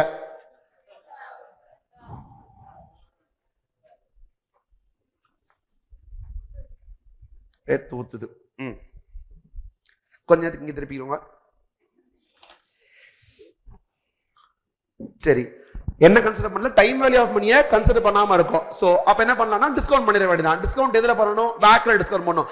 IRR தவிர, IRRன்ற ஒரு மெத்தட் தவிர மத்த எல்லா நேரத்துல எதை வச்சு டிஸ்கவுண்ட் பண்ணணும்? பேக்க வச்சா டிஸ்கவுண்ட் பண்ணணும். ஓகேவா இல்லையா? அப்ப இந்த இன்ஃப்ளோஸ் எல்லாம் இருக்குல்ல, அதை வந்து டிஸ்கவுண்ட் பண்ணி ஒரு நம்பரை போட்டு வச்சுட்டு கண்டிப்பா டிஸ்கவுண்ட் பண்ண நம்பர் வந்து சேமா வர வாய்ப்பே இல்லை. ஏன்னா ஃபர்ஸ்ட் இயர் டிஸ்கவுண்ட் பண்றதும் செகண்ட் டிஸ்கவுண்ட் பண்ணதும் அந்த ஒரிஜினல் நம்பர் சேமா இருந்தா கூட இந்த பிரசன்ட் வேல்யூ நம்பர் சேமா வராது. அப்போ ஒரே வழிதான், குமுலேட் தான் பண்ணணும். கரெக்டா? குமுலேட் பண்ணி எந்த நேரத்துல 1 lakh தாண்டான்றதை பார்த்து நம்ம போட்டுறணும். பேச புரியுதா இல்லையா? இப்படி போட்டோம்னா இது என்னது? Discounted payback method. கரெக்டா? இன்னொரு கண்ட்ராவி மெத்தட் இருக்கு. என்னது அது? Average rate of return, ARR. கரெக்டா? ஆவரேஜ் ரேட் ஆஃப் ரிட்டர்ன் ஒன்று இருக்கு. ஹலோ, அதுல என்ன பண்ணுவோம்னா ஆவரேஜ் ப்ராஃபிட். கரெக்டா? Average annual profit divided by average capital or average investment in 100. அதுல மல்டிபிள் வேஸ் இருக்கும். கரெக்டா இல்லையா? ஒன்னு வந்து ப்ராஃபிட் மல்டிபிள் இயர்ஸ் எல்லாத்தையும் ஆட் பண்ணி நம்பர் ஆஃப் இயர்ஸ்ல டிவைட் பண்ணோம்னா ஆவரேஜ் ப்ராஃபிட் நம்பரே அப்படி வரும். அதை வச்சு போடலாம். இல்லாட்டினா ஒவ்வொரு வருஷத்துக்கும் பெர்சன்டேஜ் போட்டுட்டு இந்த வருஷம் ப்ராஃபிட் பை இந்த வருஷம் கேபிட்டல், இந்த வருஷம் ப்ராஃபிட் பை இந்த வருஷம் கேபிட்டல் போட்டு 3% போட்டுட்டு 3% ஆட் பண்ணி டிவைட் பை 3 போடலாம். கரெக்டா இல்லையா? சம்டைம்ஸ் அந்த ஆவரேஜ் கேபிட்டலவே பண்ணாம ஓப்பனிங் கேபிட்டல் வச்சே போறது ஒரு மெத்தட் இருக்கும். மல்டிபிள் வேஸ்ட் இருக்கு. உங்களுக்கு இன்ஃபர்மேஷன் கொஸ்டின்ல எப்படி இருக்கோ அது மாதிரி போடலாம். மோஸ்ட் லைக்லி இந்த மெத்தட் வராது. அப்படியே வந்தாலும்னா வேற மெத்தட்ஸோட மிக்ஸ் பண்ணி வரும். கண்டிப்பா உங்களுக்கு பார்க்கும்போது தெரிஞ்சிடும் ஓப்பனிங் கேபிட்டல் மட்டும் போடுறதா இல்ல ஆவரேஜ் எடுத்து போறதா அப்படின்னு தெரிஞ்சிடும். அந்த மூணுல ஏதாவது ஒரு மெத்தட்ல போடணும். பேச புரியுதா இல்லையா? ஹலோ, கவனிக்கிறீங்களா? மொத்தம் 6 பண்ணிட்டோம். பட் இந்த 6ல வந்து இதுக்கப்புறம் கொஞ்சம் சில மிஸ்டேக்ஸ் எல்லாம் இருக்கும். சில ஸ்பெஷல் கண்டிஷன்ஸ்ல மாத்தி வரும். பார்க்கலாமா? அது பார்க்கலாமா? whenever period of the projects is not same, whenever period is not same, அதாவது life is not same ஆனதுனா ஒரு ப்ராஜெக்ட் 5 years இன்னொரு ப்ராஜெக்ட் 3 years னு வெச்சுக்கோங்களேன். நீங்க NPV of this 5 years projectயும் NPV of this 3 years projectயும் கம்பேர் பண்ண முடியாது. அப்ப நம்ம என்ன பண்ணுவோம்னா EAC னு ஒன்னு போடுவோம். ஞாபகம் இருக்கா? full form of EAC, equivalent annualized criteria. ஞாபகம் இருக்கா? அதெல்லாமே அதுக்கு என்ன பண்ணுவோம்னா NPV தான் கண்டுபிடிப்போம். NPV டிவைடட் பை PVAF போடுவோம். கரெக்டா இல்லையா? இந்த NPV is for 5 years, இந்த NPV is for 3 years. நார்மலா யோசிச்சோம்னா டிவைட் பை 5 டிவைட் பை 3 பண்ணுவோம்ல, அப்படி பண்ணாம 5 years ஓட PVAF 3 point something ஏதோ வரும். இது 3 years ஓட PVAF 2 point something என்ன வரும். அதை வச்சு டிவைட் பண்ணோம்னா எனக்கு ஆனுவலா நம்பர் கிடைக்கும். அந்த ஆனுவல் நம்பர் வச்சு நம்ம கம்பேரிசன் பண்ணி NPVன்றதுனால அதிகமா இருந்தா பெட்டர் அப்படி போட்டுக்கலாம். இதுவே NPV இல்லாம ஒன்லி காஸ்ட் மட்டும் கொடுத்துருக்காங்கன்னு சொன்னா காஸ்ட் நமக்கு எப்படி இருக்கணும்? அதிகமாக்கணுமா கம்மியாக்கணுமா? கம்மியா இருக்கிறது பெட்டர். கரெக்டா இல்லையா? அப்ப 2 விதமா பண்ணலாம். நார்மல் ஹியூமன் பீயிங்ஸ் என்ன பண்ணுவாங்க அப்படின்னா வந்துட்டு ஆல்ரெடி ஆனுவலா இருக்க காஸ்ட் அப்படியே விட்டுட்டு எது வந்து இனிஷியல் இன்வெஸ்ட்மெண்டா இருக்கோ அதை மட்டும் ஃபியூச்சர்ல கொண்டு போயிட்டு பண்ணுவாங்க. ICI மாதிரி ஏலியன்ஸ் இல்ல அந்த மாதிரி ஆர்டிபிஷியல் இன்டெலிஜென்ஸ் என்ன பண்ணுவாங்க அப்படின்னா வந்துட்டு ஆல்ரெடி ஆனுவலா இருக்கிறத பிரசன்ட் கொண்டு வந்துட்டு ஆல்ரெடி பிரசன்ட்ல இருக்கிறத பிரசன்ட் ஆட் பண்ணிட்டு திருப்பி கொண்டு போய் ஆனுவலா கொண்டு வைப்பாங்க. இது ஒன்று பண்ணோம். ரைட்டா? ஞாபகம் இருக்கா? கிளியர்? ஞாபகம் இருக்கா? இந்த பாயிண்ட் ஞாபகம் இருக்கா? இந்த மாதிரி சம் போட்டோம். சரி, இப்படி பண்ணலாம். இல்ல 3 years 5 years இல்லாம 3 years 6 years இருந்ததுன்னு சொல்லி வச்சோங்களேன். இப்படி பண்ணவே தேவையில்லை. ஏன்னா 3 into 2ன்றது 6. அதுக்கு என்ன பேரு? Replacement chain method. கரெக்டா? Chain replacement method, replacement chain method ஏதாவது ஒண்ணு. கரெக்டா? இது 3 அது 6 அப்படின்னா வந்து 3 years 2 தடவை பண்ணிட்டோம்னா பீரியட் சேம் ஆயிரும். கரெக்டா இல்லையா? அப்படி இருக்கும்போது என்ன பண்ணா 3 years ப்ராஜெக்ட் முடிய போகும்போது 3rd இயர்ல திருப்பி அதே ப்ராஜெக்ட் திருப்பி பண்ற மாதிரி வரும். அப்ப 3rd இயர்ல ஒரு இன்ஃப்ளோ இருக்கும், திருப்பி ஒரு அவுட்ஃப்ளோ இருக்கும். நெட் பண்ணி போட்டுட்டு திருப்பி போடணும். கரெக்டா இல்லையா? இப்படி ரெண்டுமே 6 years ஆனதுக்கு அப்புறம் NPV போட்டோம்னா that NPV can be compared directly. You don't have to divide by PVAF. Hello, செத்து போயிட்டானுங்க. சில பேர் செத்து போயிட்டாங்க. கவனிக்கிறீங்களா? வேற என்ன? சரி சொல்லுங்க. வேற என்ன மெத்தட்? வேற என்ன பண்ண வேண்டியது? IRRல ஒரு தப்பு இருக்கு. என்ன தப்பு இருக்கு? IRRல தப்புக்காக தான் MIRR வரும். வாட் இஸ் த தப்பு இன் IRR? cash inflows are assumed to be reinvested at the same IRR itself. எனக்கு IRR தான் பெஸ்ட், எந்த ப்ராஜெக்ட் பெஸ்ட் ப்ராஜெக்ட்டோ அதை நான் சூஸ் பண்ணிருப்பேன். அதுல இருந்து வர காசை இதே ரேட் ஆஃப் ரிட்டர்ன்ல போய் நான் இன்வெஸ்ட் பண்ண முடியாது. மிஞ்சி போனா எதுல பண்ண முடியும்னா வேக்ல போய் பண்ண முடியும். அதனால modified internal rate of return ஒண்ணும் அதுல என்ன பண்ணுவானா வரக்கூடிய கேஷ் இன்ஃப்ளோஸ் எல்லாத்தையுமே வந்து வேக்ல ரீஇன்வெஸ்ட் பண்ணி ஃபியூச்சர்ல கொண்டு போயிட்டு எல்லா இன்ஃப்ளோஸையும் ஃபியூச்சர் கொண்டு போயிட்டு கடைசியா டெர்மினல் கேஷ் ஃப்ளோ மாதிரி கொண்டு போயிட்டு என்ன பண்ணுவானா அங்க இருந்து அவுட் ஃப்ளோ மேட்ச் பண்ண ஏதோ ஒரு ரேட்ல மேட்ச் ஆகும் கரெக்டா இல்லையா? அப்படி மேட்ச் பண்ணா that is called as modified IRR கரெக்டா இல்லையா? அது நீங்க சும்மா நார்மலா ட்ரையல் அண்ட் எரர்லயும் போடலாம், இல்லாட்டினா வந்து காம்பவுண்ட் இன்ட்ரெஸ்ட் ஃபார்முலாலையும் போடலாம். ஏன்னா வந்து ஒரே ஒரு அவுட்ஃப்ளோ தான், ஒரே ஒரு இன்ஃப்ளோ தான். அப்ப A is equal to P into 1 plus I power கரெக்டா இல்லையா? 1 பவர் n அப்படி போடலாம்ல. ஹலோ கரெக்ட் போடலாமா? அடுத்தது வேற என்ன? இல்ல இந்த ஸ்பெஷல் கேசஸ் முடிஞ்சு போச்சு அவ்வளவுதானா? இன்னும் கொஞ்சம் இருக்கே. இல்ல ஸ்பெஷல் கேசஸ்ல இன்னும் கொஞ்சம் இருக்கே. அதெல்லாம் வரேன் நான் கால்குலேஷன் அதெல்லாம் அப்புறம் வரேன். மல்டிபிளை அது கூட வந்து அது வந்து சும்மா இன்ஃபர்மேஷன் தெரிஞ்சுக்கணும் அப்படின்றதானே ஒழிய இன்னும் ஒரு பர்டிகுலர் சினாரியோ மிஸ் பண்றீங்களா? இல்ல ரீப்ளேஸ்மெண்ட் தான் இந்த ரெண்டு செயின் ரீப்ளேஸ்மெண்ட் முடிஞ்சு பாரு. நான் வேணா என்ன கான்செப்ட் சொல்றேன், பேரு நீங்க சொல்லுங்க. இல்ல அதெல்லாம் வந்து வேற இருங்க calculation of cash flow, block of asset அதெல்லாம் வந்து கால்குலேஷன்ல இருக்கிற ஸ்பெசிபிக் பாயிண்ட்ஸ். நான் சொல்றேன் ஒரு கான்செப்டை இப்ப எப்படி சொன்னா லைஃப் டைம் வந்து சேமா இல்லனா அப்படின்னு இருக்குல்ல, அது மாதிரி வேற ஒரு சினாரியோ இருக்கு. நான் சொல்றேன் அதுக்கு பேர் நீங்க சொல்லுங்க ஓகேவா? காசு எனக்கு அன்லிமிட்டடா இல்லாம கொஞ்சமா தான் இருக்கு அப்படின்னு சொன்னா கேபிட்டல் ரேஷனிங் கரெக்டா? ரேஷன் கடை சொல்லிப்பேன், ரேஷன் கடையில இருக்கிறதை ஒருத்தனுக்கே ஃபுல்லா கொடுக்க மாட்டாங்க கரெக்டா? எல்லாருக்கும் பகிர்ந்து கொடுக்கணும்ன்ற மாதிரி பண்ணுவாங்க கரெக்டா? பேரு கேபிட்டல் ரேஷனிங். கேபிட்டல் ரேஷனிங் இருந்ததுன்னு சொன்னா அதுலயே ரெண்டு சப்டிவிஷன் வேற இருக்கு. when the projects are divisible அப்புறம் ஞாபகம் வரல வீலுக்கு ஒரு நிமிஷம். கேபிட்டல் ரேஷனிங் டாபிக் சீக்காய்ச்சா இல்லையா? என்ன அர்த்தம்? காசு வந்து லிமிட்டடா இருக்கு, அதாவது 5 ப்ராஜெக்ட்ஸ் என் கண்ணு முன்னாடி இருக்கும், அது எல்லாத்துல இருக்கிற அவுட்ஃப்ளோ எல்லாம் சேர்த்து பார்த்தா ஒரு அமௌண்ட் வரும்ல, அந்த அளவுக்கு எனக்கு காசு இருக்காது ஓகேவா இல்லையா? So I cannot invest in all the projects. நான் வந்து இந்த 5ல எந்த 3ல போடலாம் இல்ல எந்த 2ல போடலாம் நான் have to choose பண்ற மாதிரி வரும். அப்படி இருக்கும்போது நான் கேபிட்டல் ரேஷனிங் ஒன்னு பண்ணுவேன். அதை பண்ணும்போது whether the projects are divisible ah indivisible ஆன்னு பார்க்கணும் கரெக்டா இல்லையா? டிவிசிபிள்னா என்ன அர்த்தம்னா ஃபுல்லா தான் இன்வெஸ்ட் பண்ணணும் இல்ல, காசு எவ்வளவு இருக்கோ அவ்வளவு கூட போட முடியும் அப்படின்றது. பேச புரியுதா? அப்படி இருந்ததுன்னா எனக்கு பிரச்சனையே இல்ல, இந்த சிச்சுவேஷன் பிரச்சனையே இல்ல. நான் பாட்டுக்கு என்ன பண்ணலாம்னா ₹1 யார் அதிகமா தராங்கன்றது, ஏன்னா எனக்கு அமௌண்ட் கம்மியா இருக்கா, அப்ப என்ன பண்ணுவேன் ஈச் அண்ட் எவ்ரி ப்ராஜெக்ட்டுக்கு NPV எவ்வளவு வருதுன்னு போடுவேன். இந்த NPV டிவைடட் பை அவுட்ஃப்ளோ போட்டோம்னா ₹1 அவுட்ஃப்ளோக்கு எவ்வளவு NPV வருதுன்னு போட்டோம்னா அந்த யாரு ஹையஸ்டா இருக்கானோ அவன் இருந்து ரேங்க் பண்ணே வந்து ரேங்க் 1 2 3 போட்டே வருவேன். ஃபர்ஸ்ட் ஒன் போட்டு செகண்ட் ஒன் போட்டு வரும்போது கடைசி ப்ராஜெக்ட் கொஞ்சம் காசு மிச்சமா இருக்கும்ல, கொஞ்சம் தான் இருக்கும், அந்த பேலன்ஸ் அமௌண்ட் மட்டும் கடைசில இருக்க ப்ராஜெக்ட் போட்டுட்டு மீதி ப்ராஜெக்ட்ஸை விட்டுருவேன். If the projects R divisible in nature. if the projects are not divisible இந்த மாதிரி கொஞ்சம் காசுலாம் போட முடியாது. அப்படி இருக்கும்போது I have to find combo. இந்த ₹1 போறது யூஸ் இல்ல, எந்த காம்போல போட்டேன்னா எனக்கு வந்து ஹையஸ்ட் NPV டோட்டல் NPV ஹையஸ்டா வருதுன்ற காம்பினேஷன் போட்டு எடுக்கிற மாதிரி வரும். ஞாபகம் இருக்காது? என்ன டாபிக் இது? Capital rationing. முடிஞ்சா அடுத்து வந்து இந்த ஆல் த கான்செப்ட்ஸ்ல we are focusing on cash flow except 1 or 2. அந்த average rate of ARRல மட்டும் cash flow கிடையாது, மத்த எல்லாத்துலயுமே cash flow இருக்கு கரெக்டா?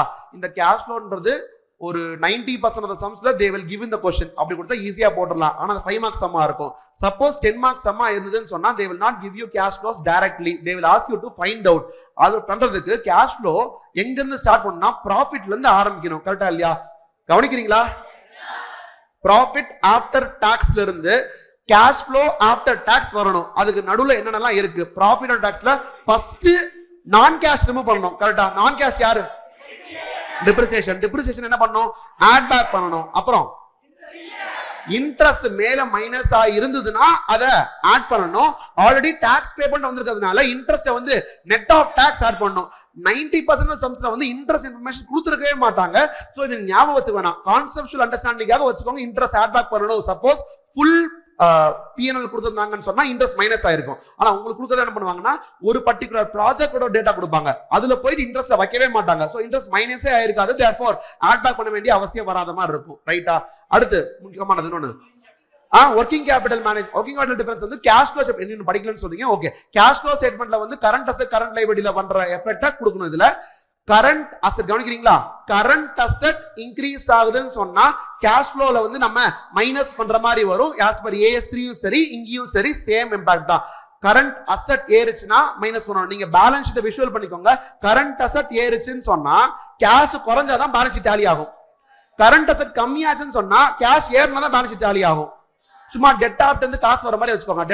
டெட்டார் இருக்கான், டெட்டார் குறையுது, குறைஞ்சா என்ன இருக்கும், காசு வந்திருக்கும், கேஷ் வந்திருக்கும், ஆடு. கரெக்டா? இதுவே உல்டா கரண்ட் லைபிலிட்டியா இருந்தா என்ன ஆகும்னா, கரண்ட் லைபிலிட்டி ஏறுச்சுன்னா ஆடு, கரண்ட் லைபிலிட்டி கம்மியாச்சுன்னா கேஷ் குறையும். Treated as payment of creditor. Liability இவ்வளவு இருக்கு, லைபிலிட்டி குறைஞ்சு அர்த்தம் கேஷ் பே பண்ணிருக்கேன். சும்மா சிம்பிள் அண்டர்ஸ்டாண்டிங். ஆக்சுவல் லாஜிக் என்னன்னு நான் சொல்லிருக்கேன், இப்போதைக்கு சும்மா ஞாபகம் வச்சுக்கோங்க. சோ இந்த 4 இம்பாக்ட் இருக்குல்ல, இந்த 4 இம்பாக்ட கொடுக்கணும். தனித்தனியா கொடுத்துருப்பான். ஸ்டாக் ஏறுது, லைபிலிட்டி குறையுது, ஏதாவது சொல்லிருப்பான், அதை கொடுக்கணும். இல்ல டைரக்டா ஒர்க்கிங் கேபிட்டலே சொல்லிருப்பான். ஒர்க்கிங் கேபிட்டல் இன்க்ரீஸ்னு சொல்லுவான். What is working capital? Current asset minus current liability. Current asset minus current liability na working capital ன்றதும் current asset தான். Current asset minus current liability தான் working capital. Therefore working capital no net current assets தான். Current assets என்ன logic? Increase னா minus பண்ணனும், degrees னா add பண்ணனும்ல, அத பண்ணனும். புரியுதா இல்லையா? cash flow after tax க்கு வந்தாச்சு. இந்த cash flow tax கண்டுபிடிச்சு இந்த ஸ்டெப்ஸ் எல்லாம் போட்டே வரணும். புரிஞ்சுதா? Right, okay. அப்புறம் வந்து இன்கம் டாக்ஸ் கான்செப்ட் ஒன்று வரும். என்னன்னா வந்து பிளாக் ஆஃப் அசெட்ஸ். கரெக்டா? பிளாக் ஆஃப் அசெட்ஸ் கான்செப்ட் ஒன்று இருக்கு. பிளாக் ஆஃப் அசெட் கான்செப்ட் படி என்ன அப்படின்னா வந்து if an asset which is being sold is a part of a block, ஓகேவா? அந்த சேல் பண்ற அசெட் மூலமா வரக்கூடிய ப்ராஃபிட்டோ லாஸோ தனியா கம்ப்ளீட் பண்ண கூடாது. அதை என்ன பண்ணணும்னா பிளாக் ஆஃப் அசெட்ஸ்ல மைனஸ் பண்ணி விட்டுறணும். பிளாக் ஆஃப் அசெட்ஸ்ல சேல் வேல்யூவை மைனஸ் பண்ணி விட்டுறணும். we should not calculate profit or loss and pay tax. Profit ஆனா டாக்ஸ் பே பண்ணணும், லாஸ் ஆனா பெனிஃபிட் கிடைக்கும். அது இதுல வராது. சம்டைம்ஸ் क्वेश्चनல வந்து it is the only asset in the block னு கொடுத்திருப்பாங்க. அப்படி இருக்கும்போது since only asset in the block னா மைனஸ் பண்ணி மெயின்டைன் பண்ண முடியாது. நான் வந்து டிஃபரன்ஸ் ஆஃப் அந்த புக் வேல்யூக்கும் சேல்ஸ்க்கும் டிஃபரன்ஸ் வந்து ப்ராஃபிட்டோ லாஸோ போடணும். ப்ராஃபிட்டா இருந்தா அந்த ப்ராஃபிட்ல we have to pay tax. Tax is an outflow. கரெக்ட்டா இல்லையா? அதுவே லாஸா இருந்தா this loss can be adjusted against some other profit and that will result in tax saving. அதனால லாஸா இருந்ததுன்னா டாக்ஸை வந்து இன்ஃப்ளோவா போடணும். prevention of outflow is an inflow போடணும். Clear? வேற என்ன டாபிக்? இன்வெஸ்ட்மென்டேஷன் ஓவரா? ஏதாக்கா நம்ம திருப்பி பார்த்துக்கோங்க. ஏதாக்கா பார்த்துக்கோங்க.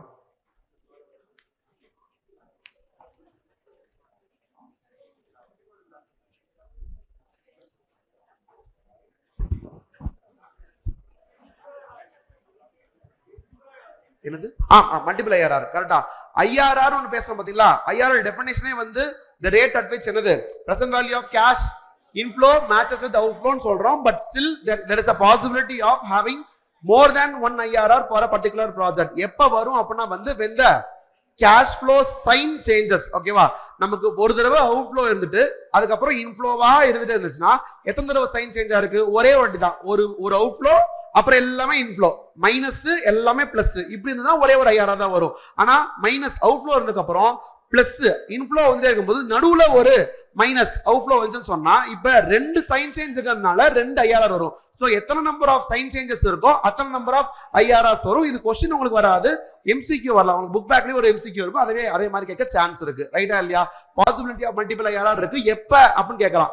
இல்ல எம்சிக்யூ இல்லனா தியரி क्वेश्चनா வரும். அப்ப என்ன எழுதணும்னா வந்து நம்பர் ஆஃப் சைன் சேஞ்சஸ் ஈக்குவலண்டான ஒரு நம்பர் ஆஃப் ஐஆர்ஆர்ஸ் நமக்கு இருக்கும்ன்றதை போடணும். கிளியரா? அவ்வளவுதானே. அடுத்தது போலாமா? நெக்ஸ்ட் வந்து கேபிட்டல் ஸ்ட்ரக்சர். வாங்க. கேபிட்டல் ஸ்ட்ரக்சர் அப்படின்றது வந்து இட் சிம்பிளி நார்மல் வேர்ட்ஸ் வந்து டெட் டு ஈக்விட்டியோட ப்ரொபோர்ஷன். அவ்வளவுதான். Capital how it is structured. அதுல டெட் ஒரு போர்ஷன், ஈக்விட்டி ஒரு போர்ஷன். ஸோ டெட் எவ்வளோ, ஈக்விட்டி எவ்வளோ அப்படின்றது தான். அதுல எவ்வளோ வச்சா நமக்கு வந்து கம்பெனிக்கு பெனிஃபிஷியலா இருக்கும். ஃபர்ஸ்ட் ஆஃப் ஆல் கேபிட்டல் ஸ்ட்ரக்சரை சேஞ்ச் பண்ணா கம்பெனியோட வேல்யூ மாறுமா மாறாதா அப்படின்றதே ஒரு பேச்சு தான். அதுலதான் என்ன இருக்குன்னா ரெலவன்ஸ் தியரி, இரலவன்ஸ் தியரின்னு இருக்கு. கரெக்டா? கவனிக்கிறீங்களா? ரெலவன்ஸ் தியரியில என்ன வருதுன்னா வந்து net income approach, NI approach வருது. ஞாபகம் இருக்கா? ஞாபகம் இருக்கா இல்லையா? இருக்கா? உங்களா கேட்கிறேன். நீங்க வச்சுக்க ஃபேஸ் எக்ஸ்பிரஷன் பார்த்தா என்ஐ அப்ரோச். என்ஐ அப்ரோச்ல என்ன பண்ணுவோம் அப்படின்னா வந்து net income divided by what is net income? நமக்கு இபிஐடியா இபிடியா? Net income EBT. கரெக்டா? இபிடி கவனிக்கிறீங்களா? இபிடி யாருக்கு சொந்தமானது? EBITனா இன்ட்ரெஸ்டும் இருக்கு, சோ டெட்டுக்கும் சொந்தம். EBTனா இன்ட்ரெஸ்ட் போயிருச்சு, ஈக்விட்டிக்கு மட்டும் சொந்தம். ஈக்விட்டிக்கு மட்டும் தான் சொந்தம்ன்றதுனால டிவைடட் பை KE ன்னு போடுவோம். போட்டோம்னா எனக்கு வந்து this is nothing but எனக்கு வேல்யூ ஆஃப் மகர கட்ட NI அப்ரோச்ல value of equity is equal to EBT divided by KE. கரெக்டா? வேல்யூ ஆஃப் டெட் செப்பரேட்டா இட் வில் பி given. இவ்வளவு மார்க்கெட் வேல்யூ கொடுத்திருப்பாங்க. அப்ப இந்த நம்பர் எடுத்துக்கிட்டு வேல்யூ ஆஃப் டெட் கொடுத்திருப்பா, அதவே எடுத்துட்டு போட்டீங்கன்னா டோட்டல் பண்ணா வேல்யூ ஆஃப் த ஃபர்ம் வரும். இப்ப கவனிங்க, இதுல as EBT changes. ஏன் சார் EBT சேஞ்ச் ஆகுதுன்னு கேட்டா, EBIT எல்லாம் சேஞ்ச் ஆகாது. EBIT எல்லாம் கான்ஸ்டன்ட். ஓகேவா? EBIT constant. அப்ப எப்படி EBT மாறும்னா, இன்ட்ரெஸ்ட் மாறுச்சுனா இன்ட்ரெஸ்ட் எப்படி மாறும்? டெட் மாறறதுனால. அப்ப டெட் மாற இன்ட்ரெஸ்ட் மாறுமா? இன்ட்ரெஸ்ட் மாற EBT மாறுமா? EBT மாற இந்த KE கான்ஸ்டன்ட். அப்ப எனக்கு வேல்யூ ஆஃப் ஈக்விட்டி மாறிட்டே இருக்கும். வேல்யூ ஆஃப் ஈக்விட்டி மாறும், இது அப்படியே இருக்கு. சின்ஸ் இது மாறினால இது மாறிடும். கரெக்டா இல்லையா? அப்ப சுத்தி வளைச்சு பார்த்தோம்னா டெட் மாற வேல்யூ ஆஃப் த ஃபர்ம் மாறிக்கிட்டே இருக்கு. அப்ப இது ரெலவெண்டா இரலவெண்டா? Relevant approach. கரெக்டா இல்லையா? NI அப்ரோச் வந்து எனக்கு ரெலவெண்ட் மாடல். இதுக்கு உல்டா என்ன அப்படின்னா வந்து இரலவெண்ட்ல வந்து என்ன இருக்கு? என்ன அப்ரோச்? NOI approach. NOI அப்ரோச்னா full form net operating income approach. கரெக்டா? நெட் ஆப்பரேட்டிங் இன்கம்னா EBT கிடையாது. ஆப்பரேட்டிங்னா வந்து நான் ஆப்பரேட்டிங் மைனஸா இருக்க கூடாது. EBITனா that belongs to ரெண்டு பேருமே அதனால KE KD சேர்ந்தது வந்து பேக்ன்றது எனக்கு KO. இப்படி போட்டா இப்ப என்ன வரும்? இப்பதான் வேல்யூ ஆஃப் த ஃபர்ம் வரும். கரெக்டா? வேல்யூ ஆஃப் த ஃபர்ம் வந்துச்சு அப்புறம் கூட as usual value of debt செப்பரேட்டா கொடுத்திருப்பாங்க. அப்ப புரியுதா? வேல்யூ ஆஃப் த ஃபர்ம்ல இருந்து வேல்யூ ஆஃப் டெட்ட மைனஸ் பண்ணா வேல்யூ ஆஃப் ஈக்விட்டி வருது. இப்ப since EBIT is constant, ஒரு லெவல் ஆஃப் EBIT தான் ஃபுல்லா பேசவே செய்றோம். அப்ப EBIT கான்ஸ்டன்ட், டெட் மாறினா இன்ட்ரெஸ்ட் மாறும், ஆனா அந்த இம்பாக்ட் இங்க வரவே வராது. EBIT க்கு கீழ தானே இன்ட்ரெஸ்ட். அப்ப டெட் மாறும்போது இன்ட்ரெஸ்ட் மாறுற இம்பாக்ட் இந்த ஃபார்முலால கேப்சரே ஆகல. அதனால EBIT அப்படியே இருக்கு. கேவும் கான்ஸ்டன்ட் இந்த மாடலை பொறுத்த வரைக்கும். அப்படி பண்ணா value of firm fixed irrespective of the debt proportion. உனக்கு வேல்யூ ஆஃப் த ஃபர்ம் வந்து மாறாது. அதனால irrelevant. ஆனா வேல்யூ ஆஃப் டெட் ஃபிக்ஸ்டா இருக்கா? அப்பனா இது எவ்வளவு இருக்கானோ இது மைனஸ் ஆனா பேலன்சிங் வேற யாரு வந்துருவா? ஈக்விட்டி வந்துருவா. பேசுறது புரியுதா இல்லையா? இது என்ன மாடல்? NOI approach. இதுக்கு கிராஃப் மட்டும் போடலாமா? இதுக்கு கிராஃப் சொல்றீங்க, ஞாபகம் இருக்கா கிராஃப்? மொத்தம் நீங்க சொன்ன நல்லா இருக்கும் இது. ஓகேவா? மொத்தம் 3 நம்பர்ஸ் இருக்கு. ஒன்னு KE number, KD number, KO number. கரெக்டா? இதுல NI அப்ரோச்ல யாரும் கான்ஸ்டன்ட், KEயும் KDயும் கான்ஸ்டன்ட். இந்த ரெண்டுல யார் அதிகமா இருப்பா? ஹையர் KE அதிகமா இருப்பா. ரிஸ்க் அதிகம், ரிட்டர்ன் அதிகம். ஓகேவா? அப்ப KE இப்படி இருக்கு, KD இப்படி இருக்கு. இவங்க ரெண்டு பேரும் கான்ஸ்டன்ட் இருக்காங்களா? ரெண்டு பேரும் கான்ஸ்டன்ட் இருக்கிறதுனால the more debt you introduce, அவனோட வெயிட்டேஜ் ஜாஸ்தியாக weighted average cost of capital will come down. weighted average cost of capital தான் நமக்கு KO. அப்ப KO எங்க இருந்து ஸ்டார்ட் ஆகும்? நானே காமிச்சிட்டேன். ஓகே, இங்க இருந்து ஆரம்பிக்கும். டெட்டே இல்லாத இடத்துல இங்க இருக்கும். டெட் வர இது வந்து பெர்சன்டேஜ் ஆஃப் டெட் வர கொஞ்சம் கொஞ்சமா குறைஞ்சிட்டே வந்துட்டு வருவான். டச் ஆக மாட்டான். வெரி க்ளோஸ் டு KD வருவான், ஆனா டச் ஆக மாட்டான். பிகாஸ் ஒரு கம்பெனில ஃபுல் டெட்டா இருக்காது, கொஞ்சமாச்சும் KE இருக்கும். சோ KD லைன் டச் ஆகாது. இது இவ்வளவு கேவலமான லைனா இருக்காது, ஸ்ட்ரெயிட் லைனா வரும். ஓகேவா? டன்னா? இது வந்து என்ன அப்ரோச்? NI approach. இவன் வந்து KO. இதுவே NOI அப்ரோச்ல கிராஃப் சொல்றீங்களா? இதுல யாரும் கான்ஸ்டன்ட் KO. ஒரு விஷயம் வச்சுக்கோங்களேன், ரெண்டு ஃபார்முலாலயுமே யார் இல்ல? KD இல்ல. அப்ப KD எப்பவுமே கான்ஸ்டன்ட் தான். இந்த ஃபார்முலால KE இருக்கான்னா இந்த அப்ரோச்ல KE கான்ஸ்டன்ட். அப்ப KEயும் KDயும் கான்ஸ்டன்ட். இதுல எப்பவுமே KD கான்ஸ்டன்ட். யார் இருக்கா ஃபார்முலால? KO இருக்கு. அப்ப KOவும் கான்ஸ்டன்ட். பேச புரியுதா இல்லையா? சோ இது மாதிரி அப்ப நடத்தலையே, இது மாதிரி அப்ப நடத்தக்கூடாது. அப்ப வந்து பைத்தியம் படிக்க வைக்கணும். இப்ப வந்து மனப்பாடம் பண்ண வச்சிருக்கேன். வாங்க, இதுல வந்து KO கான்ஸ்டன்ட், இது வந்து KD. கரெக்டா? அது எப்படி டெட் வந்து கரெக்ட் தானே? கான்ஸ்டன்ட் தானே? KD கரெக்டா இருக்கு. எப்படி வந்து KD கான்ஸ்டன்டா இருக்கும்போது KOவும் கான்ஸ்டன்டா இருக்குன்னு சொன்னா KE வந்து கான்ஸ்டன்டா இருந்தது கீழே வந்திருப்பானே, இவன் எப்படி மேல போயிட்டு இருக்கான் அப்படின்னு கேட்டா, ஒரு நிமிஷம் இருங்க, இது கலர் கோஆர்டினேஷன் மிஸ் பண்ணிட்டேன். இவன் KO, KE எப்படி இருப்பான்? அப்போ இன்க்ரீஸ் ஆயிட்டே போயிட்டு இருப்பான். ஏன் இன்க்ரீஸ் ஆனா ஞாபகம் இருக்கா? டெட் உள்ள வர அவன் பயப்பட ஆரம்பிப்பான். பிகாஸ் அவன பினான்சியல் ரிஸ்க் ஜாஸ்தி ஆகுது. கரெக்டா இல்லையா? ஏன்னா டெட்டுக்கு பே பண்ணிட்டு தான் ஈக்விட்டிக்கு பேமெண்ட் வரும். அப்ப the more debt you introduce, the more risk he has to bear. கரெக்டா? ரிஸ்க் அதிகமா இருக்கிறதுனால ரிட்டர்ன் அதிகமா எதிர்பார்ப்பா. சோ KE வந்து இப்படி மேல போயிட்டே இருப்பான். கரெக்டா இல்லையா? Increasing KE and infusion of lower cost KD ரெண்டும் சைமல்டேனியஸா என்னன்னா ஆஃப்செட் ஆயிரும். சோ KO வந்து கான்ஸ்டன்டா வரும். ஞாபகம் இருக்கா? இது ரெண்டும் அப்புறம் மூணாவது அப்ரோச் ட்ரெடிஷனல் அப்ரோச். ட்ரெடிஷனல் அப்ரோச்ல என்ன இருக்கும்? ரெண்டுமே இருக்கும். கரெக்டா? ட்ரெடிஷனல் அப்ரோச்ல ஃபர்ஸ்ட் யார் இருப்பா? ஃபர்ஸ்ட் NI அப்ரோச், அதுக்கப்புறமா NI அப்ரோச், அதுக்கப்புறம் ரெண்டும் கலந்து ரெண்டும் முடிஞ்சு போனதுக்கு அப்புறம் ஸ்பெஷல் கேஸ் அங்க ஒன்று வரும். கரெக்டா? Stage 1, stage 2, stage 3. கரெக்டா? ஸ்டேஜ் 1 பொறுத்த வரைக்கும் என்ன மாதிரி இருப்பாங்கன்னா கான்ஸ்டன்ட். யாரு கான்ஸ்டன்ட்? KEயும் KDயும் கான்ஸ்டன்டா இருப்பாங்க. அப்ப ரெண்டு பேரும் இப்படி ஆரம்பிச்சு போயிட்டு இருப்பாங்களா? அப்ப KO என்ன ஆயிட்டு இருப்பானா குறைஞ்சிட்டு இருப்பான். கரெக்டா இல்லையா? அதுக்கப்புறமா ஒரு பாயிண்ட் ஆஃப் டைம்க்கு அப்புறம் KE பயப்பட ஆரம்பிப்பான். ஃபர்ஸ்ட் NI அப்ரோச், அதுக்கப்புறமா NO அப்ரோச் உள்ள வரும். என்னன்னா KE பயப்பட ஆரம்பிப்பான். KE பயப்பட ஆரம்பிச்சான்னா இவன் கொஞ்சோண்டு இப்படி மேல போக ஆரம்பிப்பான். கரெக்டா இல்லையா? பட் ஸ்டில் இவன் இன்னும் சைடா தான் போயிட்டு இருப்பான். யாரு? KD. அப்ப இவன் என்ன ஆவான்னா இவனே குறைஞ்சிட்டு இருந்தால கொஞ்சம் ஸ்ட்ரெயிட் லைன் ஆக ஆரம்பிப்பான். ரைட்டா? அதுக்கப்புறமா இவன் இன்னும் பயப்பட ஜாஸ்தியா இருப்பான். கொஞ்ச நேரம் அப்புறம் டெட்டுமே வந்து இன்ட்ரெஸ்ட் ரேட்டை இன்க்ரீஸ் பண்ணிருப்பாங்க.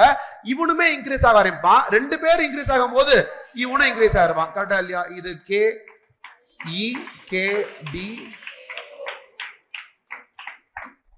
கிளியரா?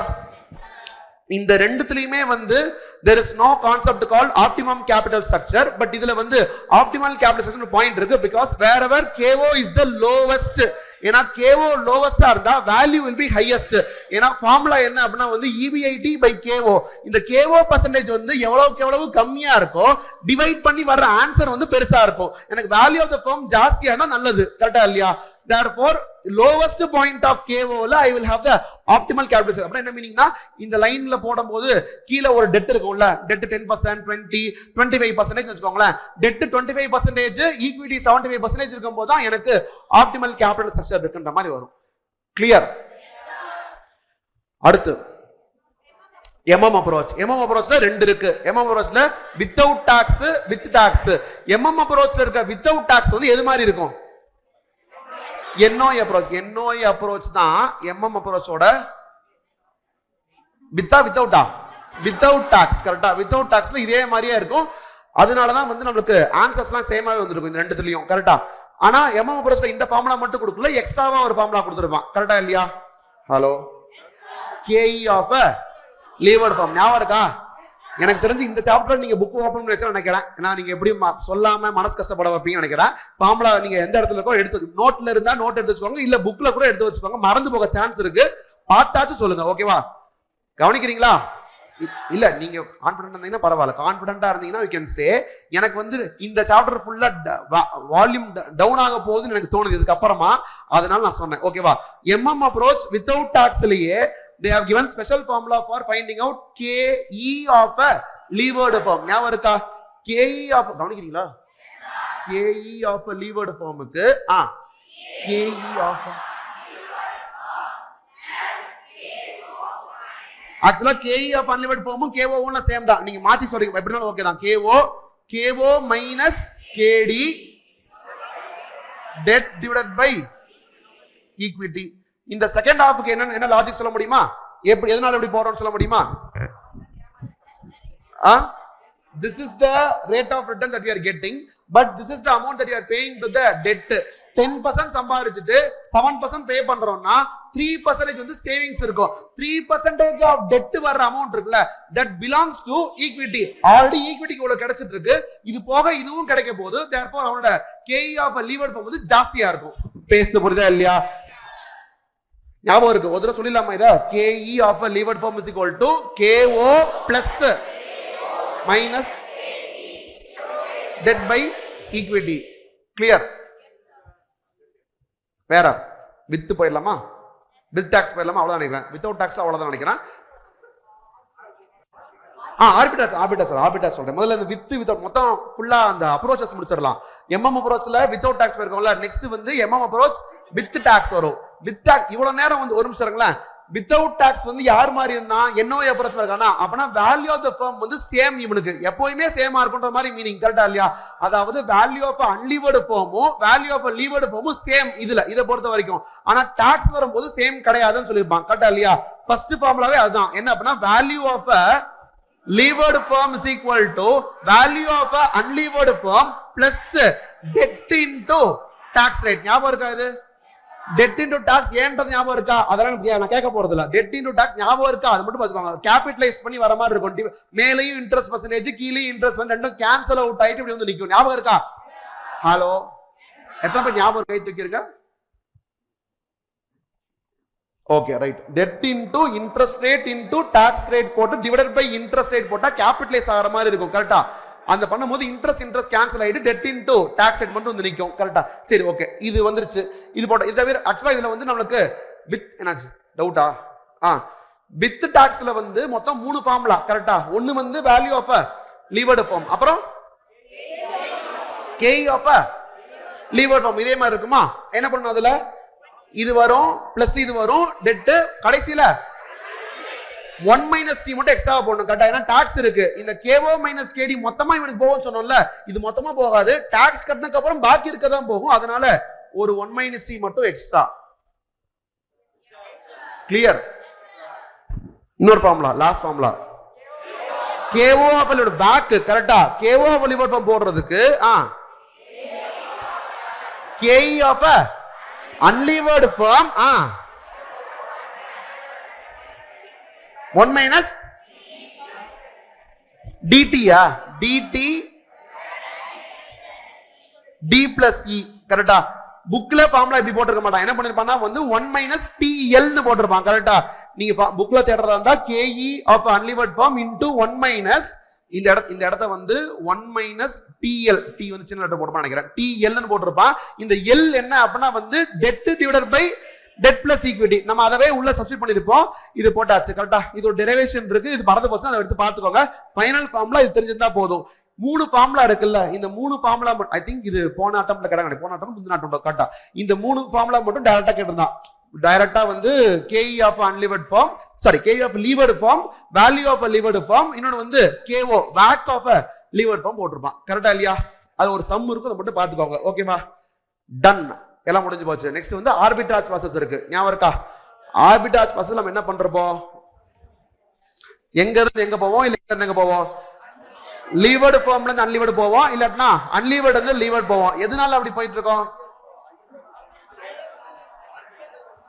ரெண்டு கம்பெனியோட வேல்யூவும் சேமா இருக்காது அதாவது வந்து MM அப்ரோச் படி ஆக்சுவலா இட் இஸ் irrelevant தான் ஆனா இனிஷியலா irrelevant நடக்காது NI அப்ரோச் மாதிரி ஃபர்ஸ்ட் வேல்யூ மாறும் கரெக்ட்டா இல்லையா வேல்யூ மாறும்போது people will see ஏன் நான் வந்து இங்க ஹை வேல்யூ கம்பெனில இவ்வளவு காசு போட்டு இவ்வளவு ரிட்டர்ன் எடுக்கிறேன் அங்க கம்மி காசு போட்டே ரிட்டர்ன் எடுக்கிறானே அப்ப நாம ஏன் இங்க இருக்கணும் இங்க இருக்கிற ஷேரை வித்துட்டு அதுல வந்து ஒரு காசு எடுத்துட்டு போய் அங்க போடலாம் அப்படின்ற மாதிரி யோசிச்சு மாறுவாங்க when they move from one place to another என்ன ஆயிரும்னா அந்த ஹை வேல்யூட் ஐட்டம் வந்து since they are selling அதோட பிரைஸ் கம்மியாகும் டிமாண்ட் வந்து டிமாண்டை விட ஜாஸ்தியா சப்ளை வந்துரும் கரெக்ட்டா நிறைய பேர் விக்கிறாங்க அப்ப வந்து பிரைஸ் கம்மியாகும் எல்லாரும் போய் அங்க வாங்குறதுனால அந்த பிரைஸோட ஷேர் வந்து இன்க்ரீஸ் ஆகும் அதனால ரெண்டு பேரும் கடைசில ஈக்குவிலிபிரியம் வந்துருவாங்க இதுல ரெண்டு விதமா இருக்கும் ஒன்னு நீங்க வந்து லீவர்டுல இருந்து அன்லீவர்டு போகலாம் கவனிக்கிறீங்களா லீவர்டுனா டெட் இருக்கிற கம்பெனி கவனிக்கிறீங்களா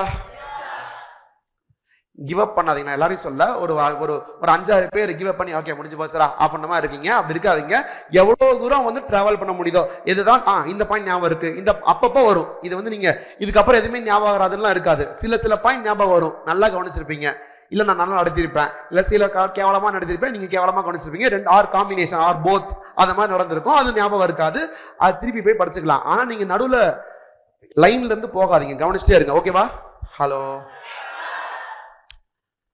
என்ன டாபிக்ல இருக்கோம் ஆர்பிட்ராஜ் லீவர்டுல இருந்து அன்லீவர்டு போறேன் லீவர்டுனா டெட் இருக்குமா இல்லையா டெட் இருக்கும் அன்லீவர்ட்ல டெட்டே இருக்காது சப்போஸ் நான் லீவர்டு ஃபார்ம்ல ஷேர் வச்சிருக்கேன்னு சொன்னா இதுல இருந்து ஒரு 10% ஷேர்ஸை வித்துட்டு வந்தேன்னா இந்த காசை வச்சு அங்க இருக்கிற 10% வாங்க முடியாது காசு பத்தாது அதனால ஐ ஹேவ் டு borrow கரெக்ட்டா borrow பண்ணிட்டு போய் என்ன பண்ணணும் அந்த borrow பண்ணும்போது நான் ரேஷியோவை மெயின்டைன் பண்ணுவேன் டெட் இங்க வந்து லீவர்டு ஃபார்மா இருந்துச்சுடா டெட் டு ஈக்விட்டி ரெண்டுமே இருந்திருக்குமா இவங்க என்ன ப்ரொபோர்ஷன் இருந்தாங்களோ அதே ப்ரொபோர்ஷன்ல I will so that I can maintain the same level of risk கரெக்டா இல்லையா அப்படி காசு எடுத்துட்டு போயிட்டு அங்க போய் போடுவேன் அப்படி போடும்போது ரெண்டு வகை பண்ணலாம் எய்தர் கரெக்டா 10% ஆஃப் த ஷேர்ஸ் வேல்யூ மட்டும் வாங்கிட்டு மீதி காசை எடுத்துட்டு போயிடலாம் அப்படி போட்டா வந்து சேம் ரிட்டர்ன் கிடைக்கும் but with lesser amount of investment கிடைக்கும் ஆர் இன்னொரு வகை என்னன்னா வந்து ஃபுல் காசை போடலாம் அப்ப ரிட்டர்னே இன்க்ரீஸ் ஆயிரும் கிளியர் இது எங்க இருந்து எங்க போயிருக்கோம் லீவர்ட்ல இருந்து அன்லீவர்டு போயிருக்கோம் இதுவே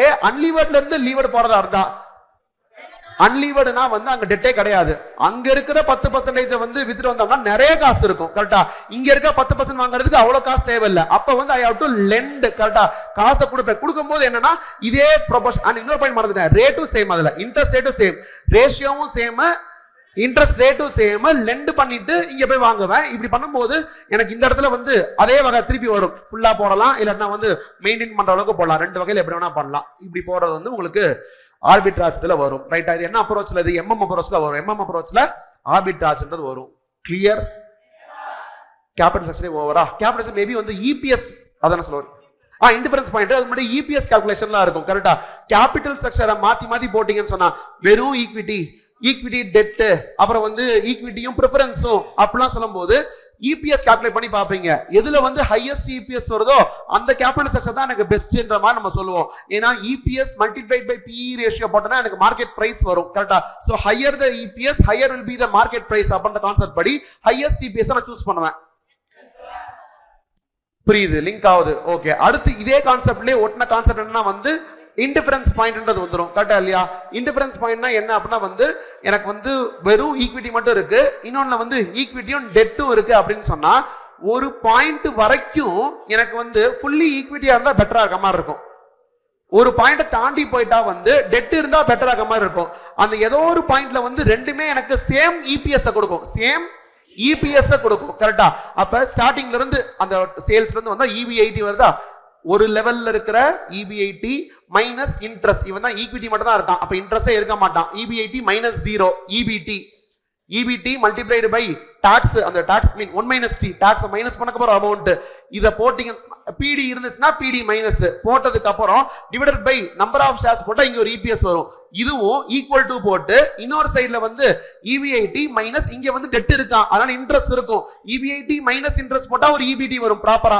அதுல 1 - t போட்டனா ஆஃப்டர் டாக்ஸ் வரும் அதுல PD இருந்தா மைனஸ் பண்ணிட்டு divided by number of shares போட்டா ஒரு EPS வரும் இது ஈக்குவல் பண்ணினேன்னு சொன்னா EB80 மிஸ்ஸிங் ஃபிகர்ல வச்சிருப்போம் அப்ப ஏதோ ஒரு நம்பர் வருதுல that level of EB80 ல I will be having same EPS under both capital structure அப்படி போடுவேன் அதை விட கம்மியா இருந்ததுன்னா என்னோட நெக்ஸ்ட் இயர்ல வரக்கூடிய EB80 இந்த இன்டிஃபரன்ஸ் பாயிண்டோட கம்மியா இருந்ததுன்னா I should stick with equity இல்ல எனக்கு வந்து அதை விட ஜாஸ்தியா EB80 எக்ஸ்பெக்ட் பண்றேன்னு சொன்னா I should go with EB80 I mean அந்த equity and debt அந்த காம்பினேஷனுக்கு உள்ள போலாம் ஞாபகம் வருதா இது என்ன டாபிக்னா இது இன்டிஃபரன்ஸ் கரெக்டா அடுத்து வேற பெக்கிங் ஆர்டர் இதெல்லாம் சரி ஓகே பெக்கிங் ஆர்டர் தேரினா வந்து ஒரு ஆர்டர்ல போகணும் கரெக்டா இல்லையா என்ன ஆர்டர்ல போகணும் ஃபர்ஸ்ட் என்ன பண்ணோம் அது ப்ராப்பரா அவன் சொல்ற வேர்ட் என்னது இன்டர்னல் ஃபினான்ஸ் கரெக்ட் நம்ம கிட்டே இருக்க காசு அதுக்கப்புறம் டெட் ஏன்னா சீப்பர் அவன் கரெக்டா அதுக்கப்புறம் தான் வெளியில போய் ஈக்விட்டி போனது பெக்கிங் ஆர்டர் தியரி இது வந்து சம் எப்படி கேட்பாங்கன்னா ஃபினான்ஸ் பண்ணுங்கன்னு சொல்லிட்டு வேரியஸ் காஸ்ட் ஆஃப் கேபிட்டல் கண்டுபிடிக்க சொல்லிட்டு ஃபாலோ த பெக்கிங் ஆர்டர் தியரின்னு சொல்லுவாங்க அப்ப இந்த ஆர்டர்ல போகணும் ரிட்டர்ன் ஏர்னிங்ஸ் இருந்தா அதை ஃபர்ஸ்ட் யூட்டிலைஸ் பண்ணிக்கணும் எக்ஸசிவ் ஏர்னி வந்து டெட் போகணும் டெட்ல என்ன சொல்லுவாங்கன்னா இவ்வளவு அமௌண்ட் தாண்டி டெட் போகாதீங்க அப்படி சொல்லுவாங்க அதை தாண்டி இருக்கிறத வந்து ஈக்விட்டில போகணும் ரைட்டா அடுத்து ட்ரேட் ஆஃப் என்னது அப்படின்னு சொன்னா வந்து நம்ம யார பத்தி பேசுறது அது அந்த எம்எம் அப்ரோச் வித் டாக்ஸ் இருக்குல்ல எம்எம் அப்ரோச் வித் டாக்ஸ் அதுல என்ன சொல்லிருப்பாங்கன்னா value of a levered firm is equal to value of unlevered firm plus debt into tax னு போட்டுக்கோங்கள அந்த debt into tax மட்டும் ஃபோக்கஸ் பண்ணீங்கன்னா debt ஜாஸ்தியாக அந்த debt into tax ன்ற அமௌண்ட் இன்கிரீஸ் ஆயிட்டே போயிட்டு இருக்கும் அப்படி பார்த்தா value of the firm வந்து அப்படியே லீனியரா ஏறிட்டே இருக்க மாதிரி இருக்கும் ஆனா இந்த ட்ரேட் ஆஃப் தியரி என்ன சொல்றான்னா debt இன்கிரீஸ் ஆயிட்டே இருக்க ஒரு பாயிண்ட் ஆஃப் டைம்ல வந்து உங்களுக்கு வந்து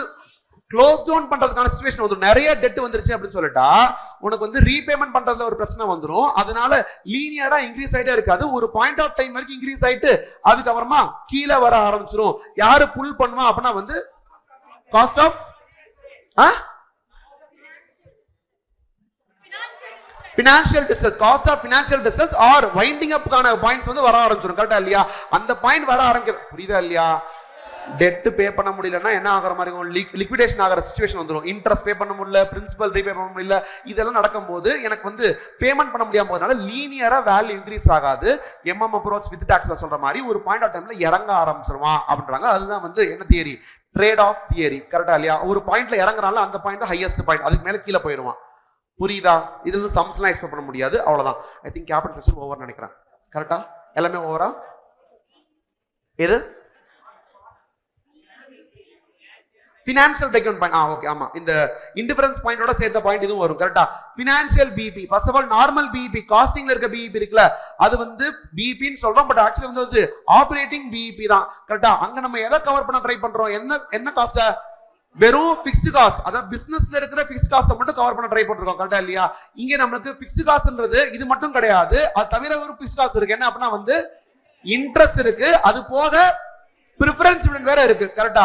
இப்போ இந்த இன்ட்ரெஸ்டையும் பிரிஃபரன்ஸ் ஸ்டூடெண்ட்டையும் பே பண்ற அளவுக்கு ஆச்சும் எனக்கு என்ன இருக்கணும்னா EBIT இருக்கணும். கரெக்டா இல்லையா? EBIT ல இருந்து இன்ட்ரெஸ்ட் பே பண்ணதுக்கு அப்புறம் EBT வருமா? அந்த EBT ல இருந்து டாக்ஸ் பே பண்ணதுக்கு அப்புறம் ஒரு EAT வருமா? அந்த EAT should be sufficient to pay the PD. ஓகேவா இல்லையா? அப்ப PDயையும் இன்ட்ரெஸ்டையும் பே பண்ற அளவுக்கு எனக்கு EBIT வரணும். இப்போ என்னன்னா இன்ட்ரெஸ்ட்ன்றது அப்படியே எடுத்துக்கலாம், பிகாஸ் அது வந்து ப்ரீ டாக்ஸ் தான், டாக்ஸ்க்கு முன்னாடி வந்துருது. கவனிக்கிறீங்களா? இப்ப நான் சொல்லும் போது ஸ்டேட்மெண்ட் கண்ணு முன்னாடி தெரியணும். சார் இதை நீங்க எழுதினாதான் தெரியும் அப்படின்ற சிச்சுவேஷன் இருக்க கூடாது. ஓகேவா இல்லையா? EBIT கீழே நீங்க சொல்லுங்க. EBIT அடுத்து என்னது? இன்ட்ரெஸ்ட். இன்ட்ரெஸ்ட்க்கு அப்புறம் EBT, EBTக்கு அப்புறம் டாக்ஸ், அதுக்கப்புறம் EAT, EATக்கு அப்புறம் பிரிஃபரன்ஸ் ரேட். கரெக்டா? அதுக்கப்புறம் தான் வந்து எனக்கு லாஸ்ட். இந்த லாஸ்ட்ல ஈக்விட்டி இடேஸ் இருக்குல்ல, இடேஸ் 0 வந்தா ஓகே தான் எனக்கு. ஆனா PD பே பண்ணணும், டாக்ஸ் கண்டிப்பா பே பண்ணணும், இன்ட்ரெஸ்டும் பே பண்ணணும். அப்ப interest amount plus preference dividend pre tax, ஏன்னா டாக்ஸ் பே பண்ணதுக்கு அப்புறம் பிரிஃபரன்ஸ் டிவிடெண்ட் இருக்கணும். அப்பனா PD டிவைடட் பை 1 - T. கரெக்டா இல்லையா? அப்ப interest amount plus PD divided by 1 - T பண்ணா வர அமௌண்ட், இந்த ரெண்டு அமௌண்ட் அளவுக்கு எனக்கு என்ன இருக்கணும்? EBIT இருக்கணும். இதுவே காம்பினேஷன் சம்மா கேட்டாங்கன்னா இந்த அளவுக்கு EBIT இருக்கணும், இந்த EBITக்கு மேல தான் வந்து நமக்கு ஃபிக்ஸ்ட் காஸ்ட் இருக்கும். கரெக்டா இல்லையா? அந்த ஃபிக்ஸ்ட் காஸ்டையும் ஆட் பண்ணோம்னா ஒரு கான்ட்ரிபியூஷன் வரும்ல, இந்த கான்ட்ரிபியூஷனை எடுக்கிற அளவுக்கு சேல்ஸ் பண்ணாதான் வந்து எனக்கு ரெண்டு இதுவுமே நான் பிரேக் ஈவன் பண்ணுவேன் அப்படின்ற மாதிரி வரும். கரெக்டா இல்லையா? புரியுதா? பேசுறது புரியுதா? அதுல ஐ திங்க் இப்போ முடிச்சு நினைக்கிறேன் கேபிட்டல் ஸ்ட்ரக்சர். ரைட்டா? என்னென்ன டாபிக் முடிச்சிருக்கோம் நம்ம? காஸ்ட் ஆஃப் கேபிட்டல், இன்வெஸ்ட்மெண்டேஷன், கேபிட்டல். ஆக்சுவலா 3 பெரிய சாப்டர் முடிஞ்சு இதுலயே. கரெக்டா? அடுத்து we will go to என்ன போலாம்? லெவரேஜ் போலாமா? லெவரேஜ்ல வந்துட்டு கவனிக்கிறீங்களா? லெவரேஜ்ல 3 டைப்ஸ் ஆஃப் லெவரேஜஸ். கரெக்டா? ஃபர்ஸ்ட் ஒன் ஆப்பரேட்டிங் லெவரேஜ், அப்புறம் ஃபினான்ஷியல் லெவரேஜ், கம்பைன்ட் லெவரேஜ். எல்லாத்துக்கும் ஷார்ட் ஃபார்ம்ல ஃபர்ஸ்ட் பார்த்தலாம். ஆப்பரேட்டிங் லெவரேஜ்னா என்ன பை என்ன? Contribution divided by EBIT.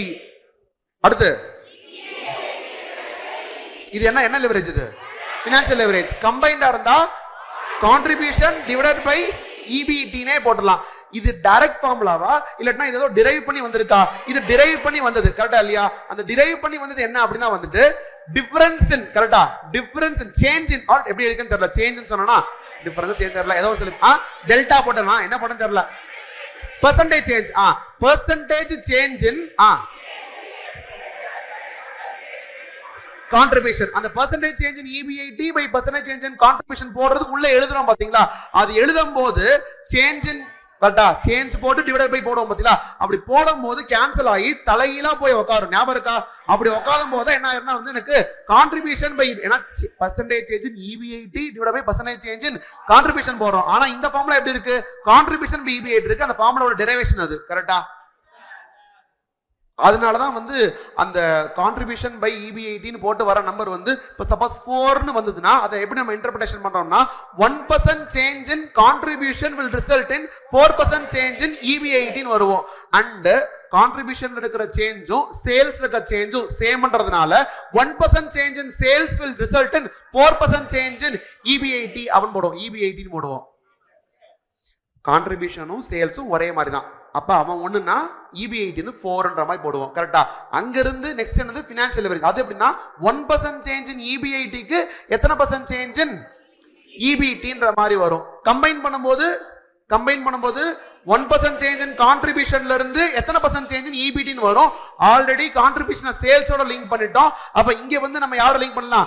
EPS ஓட லிங்க் பண்ணலாம், provided there is no பிடி provided there is no பிடி ஞாபகம் இருக்கா பிடி இருந்ததுன்னு சொன்னா பிடிக்கான அட்ஜஸ்ட்மென்ட் பண்ணி வைக்கணும் கரெக்ட்டா இல்லையா பிடிக்கான அட்ஜஸ்ட்மென்ட் என்னது ஏனா பிடின்றது ஒரு ஃபிக்ஸ்ட் அமௌண்ட் என்ன பண்ணுவோதா பிடி 1 - x முன்னாடி போட்டோம்ல அந்த ஃபினான்ஷியல் பிஇபி போட்டோம்ல கிட்டத்தட்ட அதே மாதிரி போட்டு பிடி டிவைடட் பை 1 - c போட்டு ஒரு அமௌண்ட் எடுத்துட்டு போயிட்டு அந்த அமௌண்ட்டை EBT ல இருந்து மைனஸ் பண்ணிட்டு தான் நம்ம ஃபினான்ஷியல் லிவரேஜே கண்டுபிடிப்போம் கம்பைன்ட் லிவரேஜ் கண்டுபிடிப்போம் பேச புரியுதா ரெண்டு இதை மட்டும் எழுதி தர ஒரு நிமிஷம் இருங்க ஃபினான்ஷியல் லிவரேஜ் வந்து வித்தவுட் ஃபர்ஸ்ட் நம்ம படிச்சது எல்லாமே வந்து வித்தவுட் பிடியே படிச்சிருந்தோம் கரெக்ட்டா இல்லையா வித்தவுட் பிடில என்ன பண்ணிப்போம்னா financial leverage is equal to EBIT divided by EBT ன்னு போட்டுருப்போம் இது வந்து வித்தவுட் என்னது பிரெஃபரன்ஸ் டிவிடெண்ட் இதுவே ஃபினான்ஷியல் லிவரேஜ் வித் பிரெஃபரன்ஸ் டிவிடெண்டா இருந்ததுன்னு சொன்னா இந்த நம்பர் என்ன ஆகும் EBIT divided by EBT minus PD divided by 1 - t இவ்வளவு பிரெஃபரன்ஸ் டிவிடெண்ட் பே பண்ணனும் அது ஃபிக்ஸ்ட் அமௌண்ட் ப்ரீ டாக்ஸ் பண்ணா ஒரு அமௌண்ட் இருக்குல அந்த அமௌண்ட் எப்படினாலும் போயிருதுல அப்ப யாருக்கு ரீச் ஆகாது ஈக்விட்டி ஷேர் ஹோல்டருக்கு ரீச் ஆகாது அவனுக்கு ரீச் ஆகாத அமௌண்ட்டை இங்க இருந்து மைனஸ் பண்ணிட்டோம்னா அதுக்கு அப்புறமா லிங்க் கிரியேட் பண்ணலாம் எங்கேயே போயிடுவது EPS வரைக்கும் லிங்க் ஆகும் கரெக்ட்டா இல்லையா அப்ப ஆல்ரெடி நான் வந்து கான்ட்ரிபியூஷனை வந்து சேல்ஸ் வரைக்கும் லிங்க் பண்ணிட்டேன் இங்க இருக்கிற இந்த EBT வந்து EPS வரைக்கும் லிங்க் பண்ணிட்டேன் சோ ஃபைனலா என்ன ஆயிரும் அப்படினா வந்து 1% change in sales will result in இத்தனை % change in EPS நம்ம லிங்க் பண்ணிடலாம் கரெக்ட்டா இல்லையா ஓகே ஆப்பரேட்டிங் லிவரேஜ்க்கு ஆல்டர்னேட் ஃபார்முலா படிச்சுக்கோம் MOS வச்சு 1 divided by margin of safety percentage போடணும் கரெக்ட்டா ஞாபகம் இருக்கா ஆப்பரேட்டிங் லிவரேஜ் ஃபார்முலா என்ன சொன்னீங்க இல்ல நார்மல் ஃபார்முலா என்னது கான்ட்ரிபியூஷன் கரெக்ட்டா கான்ட்ரிபியூஷன் டிவைடட் பை EBIT அப்படினு போட்டு நமக்கு ஆப்பரேட்டிங் லிவரேஜ் வருது இதுக்கு இன்னொரு ஃபார்முலா என்ன சொல்றோம்னா இந்த MOS சொல்றேன் 1 divided by margin of safety போடும் margin of safety ஓட percentage ஏன்றது ஞாபகம் இருக்கா PV ரேஷியோ இதுலயும் PV ரேஷியோ மல்டிப்ளை ஆகும் அதுலயும் PV ரேஷியோ மல்டிப்ளை ஆகும் கரெக்ட்டா இல்லையா PV ரேஷியோ கேன்சல் ஆச்சுனா இந்த நம்பர் வந்துரும் ஹலோ ரைட் ஓகே அப்ப ஃபினான்ஷியல் லிவரேஜ் போட்டுருவீங்க வேற என்ன ஐ திங்க் லிவரேஜ் ஃபுல்லாவே போட்டு நினைக்கிறேன் வித் பெர்ஃபார்மன்ஸ் ஒன்று போடுறது வேற என்ன அவ்வளவுதான் இருக்கா இல்ல லிவரேஜ் ஓவரா லிவரேஜ் எல்லாம் பண்ணி என்னவா டபுள் எட்ஜ் ஸ்வாட் ஐயோ இருமுனை கத்தி கரெக்டா இருமுனை கத்தி டபுள் எட்ஜ் ஸ்வாட் எதை டபுள் எட்ஜ் சொல்லுவோம் நம்ம ஃபினான்ஷியல் லிவரேஜ் வந்து டபுள் எட்ஜ்டு ஸ்வாட் அப்படின்னா இருமுனை கத்தி இந்த பக்கமும் ஷார்ப்பா அந்த பக்கம் ஷார்ப்பா இருக்கும் அங்கேயும் குத்தும் இந்த பக்கம் குத்தும் ஆக்சுவலா வந்து இது ஒரு நல்ல ரெஃபரன்ஸ் இப்ப தோணுது அந்த அபூர்வ சகோதரர்கள் படத்துல அபூர்வ சகோதரர்கள் வந்து ஒரு துப்பாக்கி வச்சிருப்பாங்கல துப்பாக்கி வச்சதுக்கு அப்புறம் இப்படி சுடும் திருப்பி சுடுவான் அந்த பக்கம் சுடும் இது சர்க்கஸ் துப்பாக்கி ரெண்டு பக்கமும் சுடுவோம் அப்படின்னா அது மாதிரி டபுள் எட்ஜ்டு ஸ்வாட் அப்படின்றது வந்து இது சர்க்கஸ் துப்பாக்கி ரெண்டு பக்கமும் சுடும் அப்படின்னா என்ன அப்படின்னா வந்து ஃபினான்ஷியல் லிவரேஜ் ஜாலியா இருக்கும் ஒரு லெவல்ல ஜாலியா இருக்கும் எப்படின்னா வந்து டெட்டுக்கு வந்து அவன்கிட்ட வந்து காசை வாங்கிடுவோம் அவன்கிட்ட கம்மியான பெர்சன்டேஜ் இன்ட்ரெஸ்ட் கொடுத்துருவோம் 10% கொடுக்குறோம் நம்ம சம்பாதிக்கிறது 15% சம்பாதிப்போம் 15% சம்பாதிச்சு 10% கொடுத்து 5% ஏமாத்திட்டு இருப்போம் கரெக்டா இது நல்லா இருக்கும் இதுவே நான் இப்ப 15% சம்பாதிக்கிறேன்ல நாளை பின்ன 15% சம்பாதிக்க முடியாம 8% ஆயிருச்சுன்னு சொல்லிட்டா 8% சம்பாதிச்சு அவனுக்கு நம்ம 10% கொடுக்குற மாதிரி இருக்கும் நம்ம கை காசை போட்டு கொடுக்குற மாதிரி ஆகும் அதான் வந்து டபுள் எட்ஜ்டு ஸ்வாட் அப்படின்வாங்க MCQல வருது ஓகேவா டன் ஓகேவா லிவரேஜ் முடிஞ்சது அடுத்தது டிவிடெண்ட் டிசிஷன் வரீங்களா டிவிடெண்ட் டிசிஷன்ல வந்து அகைன் இதுலயும் வந்து ரெலவன்ஸ் இரலவன்ஸ் இருக்கு கரெக்ட்டா ரெலவன்ஸ் தியரியில வந்து ஃபர்ஸ்ட் வால்டர் பார்த்தலாமா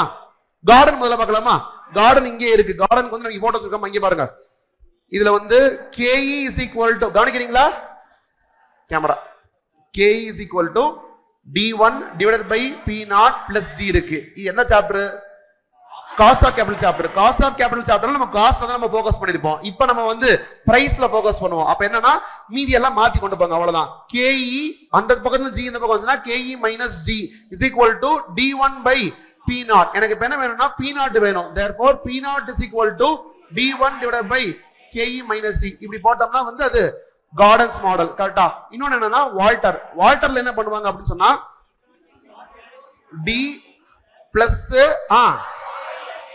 என்ன by KE R by KE into E minus D.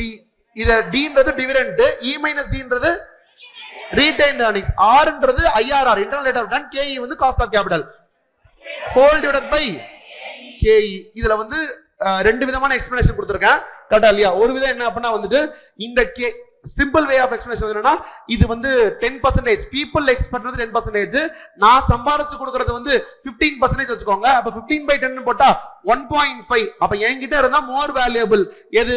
Retain earnings என்கிட்ட இருந்தா மோர் வேல்யூபிள், therefore 1.5ல போடுவேன். இது அவன் கையில போயிடும். சோ இது அவன் கையில போகுது, என்கிட்ட இருந்தா மோர் வேல்யூபிள் ஆயிருது, டிவைடட் பை KE போட்டா ஒரு பிரைஸ் வருது. இது ஒரு எக்ஸ்பிரஷன். இல்லனா என்ன அப்படினா வந்து இந்த E minus D அப்படின்றது வந்து retained earning. On this amount I will be investing and getting this R%, therefore இது ஒரு அமௌண்ட் ஆயிரும்.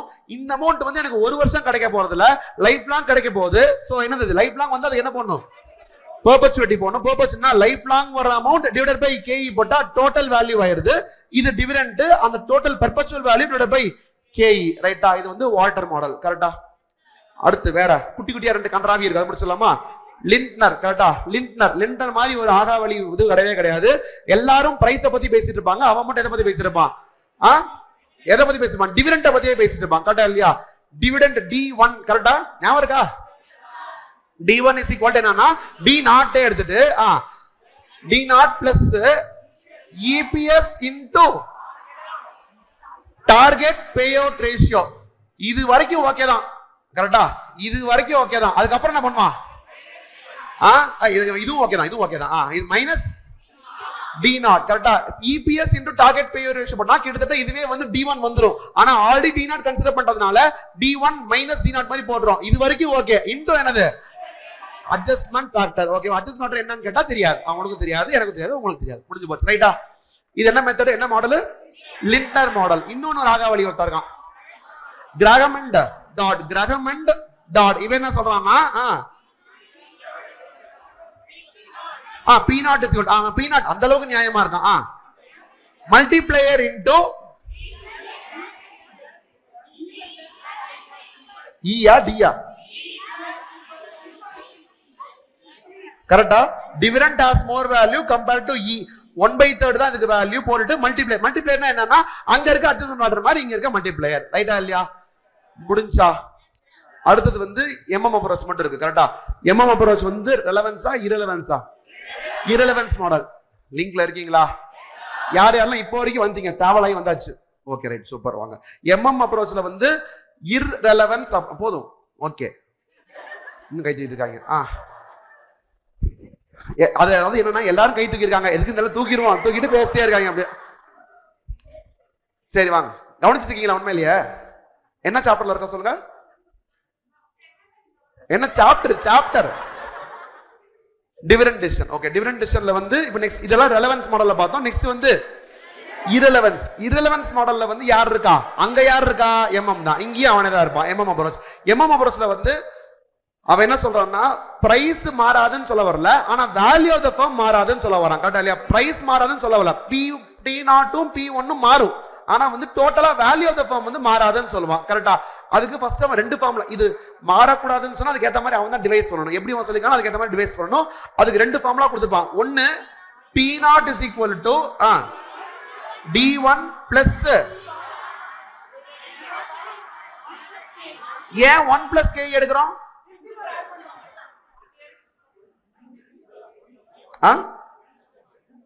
இது வந்து டிவிடெண்ட், இது வந்து பிரைஸும் இருக்குன்றதுனால, பிரைஸ்ன்றது பிரின்சிபல் அமௌண்ட். கரெக்ட்டா இல்லையா? பிரின்சிபல் அமௌண்ட்டும் இருக்குன்றதுனால இந்த 1 போடுறோம். மீதி ஃபார்முலா எல்லாம் வெறும் டிவைட் பை KE தான் போட்டுருவோம். பிகாஸ் அந்த ரிட்டர்ன் போர்ஷன் மட்டும் எடுத்துருப்போம். இங்க ரிட்டர்னையும் எடுக்கிறோம், இதுக்குள்ள இருக்கிற ரிட்டர்ன் போர்ஷனும் இருக்கு. P0 P1ன்றது நதிங் பட் P0 பிளஸ் ஒரு சேஞ்ச். கரெக்ட்டா இல்லையா? P0 இருக்கிறதுனால அவனை ரிமூவ் பண்றதுக்காக நம்ம 1 ஆல டிவைட் பண்ணிக்கிறோம். ஓகே, 1 plus K போட்டு டிவைட் பண்றோம். கரெக்ட்டா? இது ஒரு ஃபார்முலா. இன்னொரு ஃபார்முலா என்ன அப்படினா வந்து value of the firm. Value of the firm வந்து number of shares multiplied by P0 தான். கரெக்ட்டா இல்லையா? இதுக்கு பேரு டெரிவேஷன் இருக்கு, அந்த கதை நமக்கு தேவையில்லை. ஃபைனல் ஃபார்முலா மட்டும் சொல்லுங்க. n plus delta n P1 minus ஐயா மைனஸ் ஐயா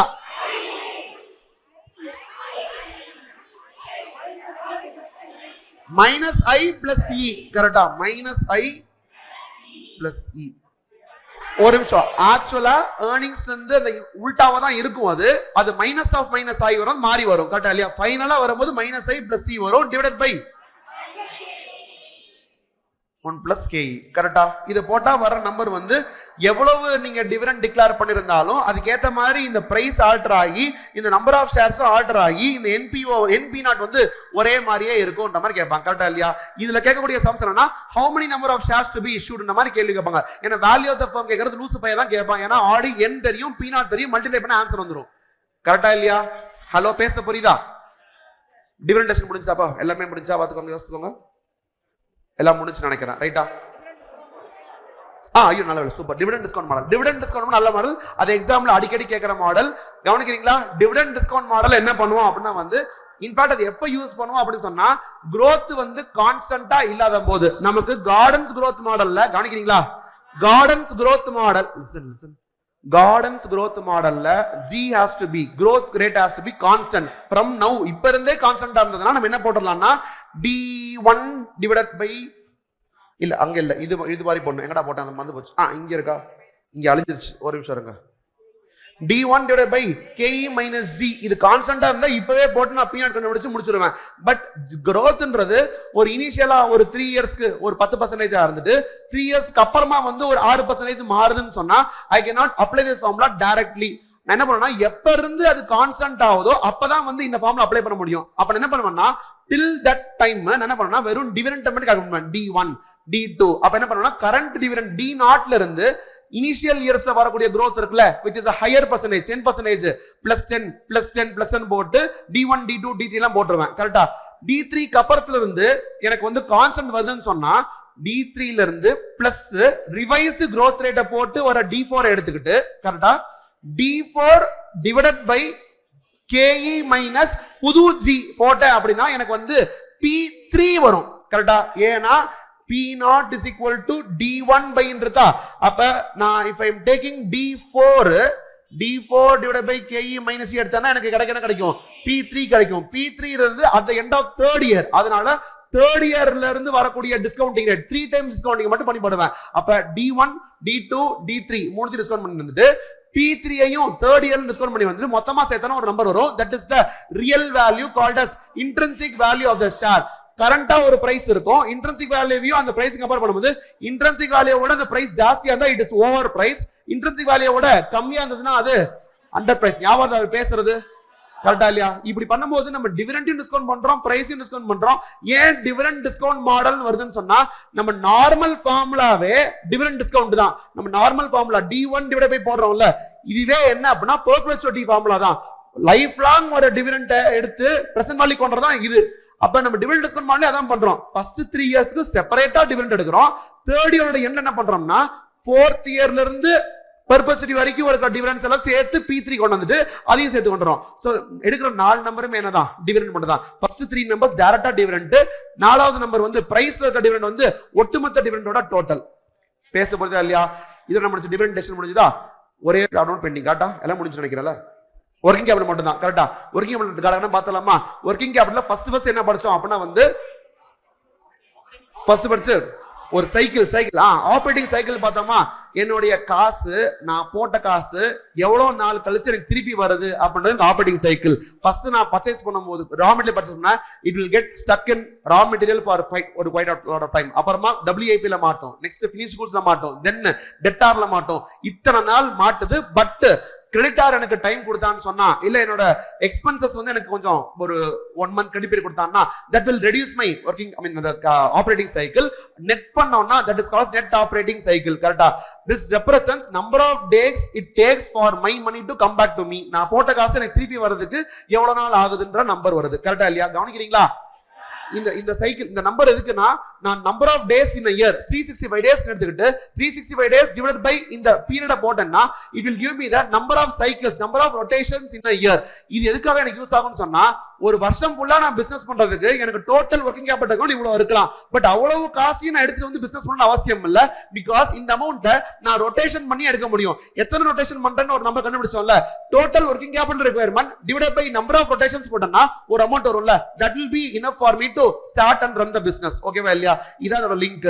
இதவே வந்து அப்படியே அசெட் லைபிலிட்டி கொண்டு போயிட்டோம்னா, ஏன்னா இங்க ரா மெட்டீரியல் டேஸா போட்டோம்ல, டேஸா போடாம அதுவே அமௌண்டா போட்டோம் அப்படின்னு சொன்னா, எனக்கு ரா மெட்டீரியல்ல இவ்வளவு அமௌண்ட் தேவை, WIPக்கு இவ்வளவு அமௌண்ட் தேவை அப்படின்னு போட்டுட்டு டெட்டார் வரைக்கும் போட்டுட்டு அதோட நிறுத்த மாட்டோம், கேஷையும் ஆட் பண்ணிப்போம். பிகாஸ் ஃபர்ஸ்ட் போட்டதுல வந்து எனக்கு கேஷ் போய் மாட்டவே இல்லை, அதுல கேஷ்ன்றது மாட்டவே மாட்டாது. therefore நான் அதுல இன்க்ளூட் பண்ணல.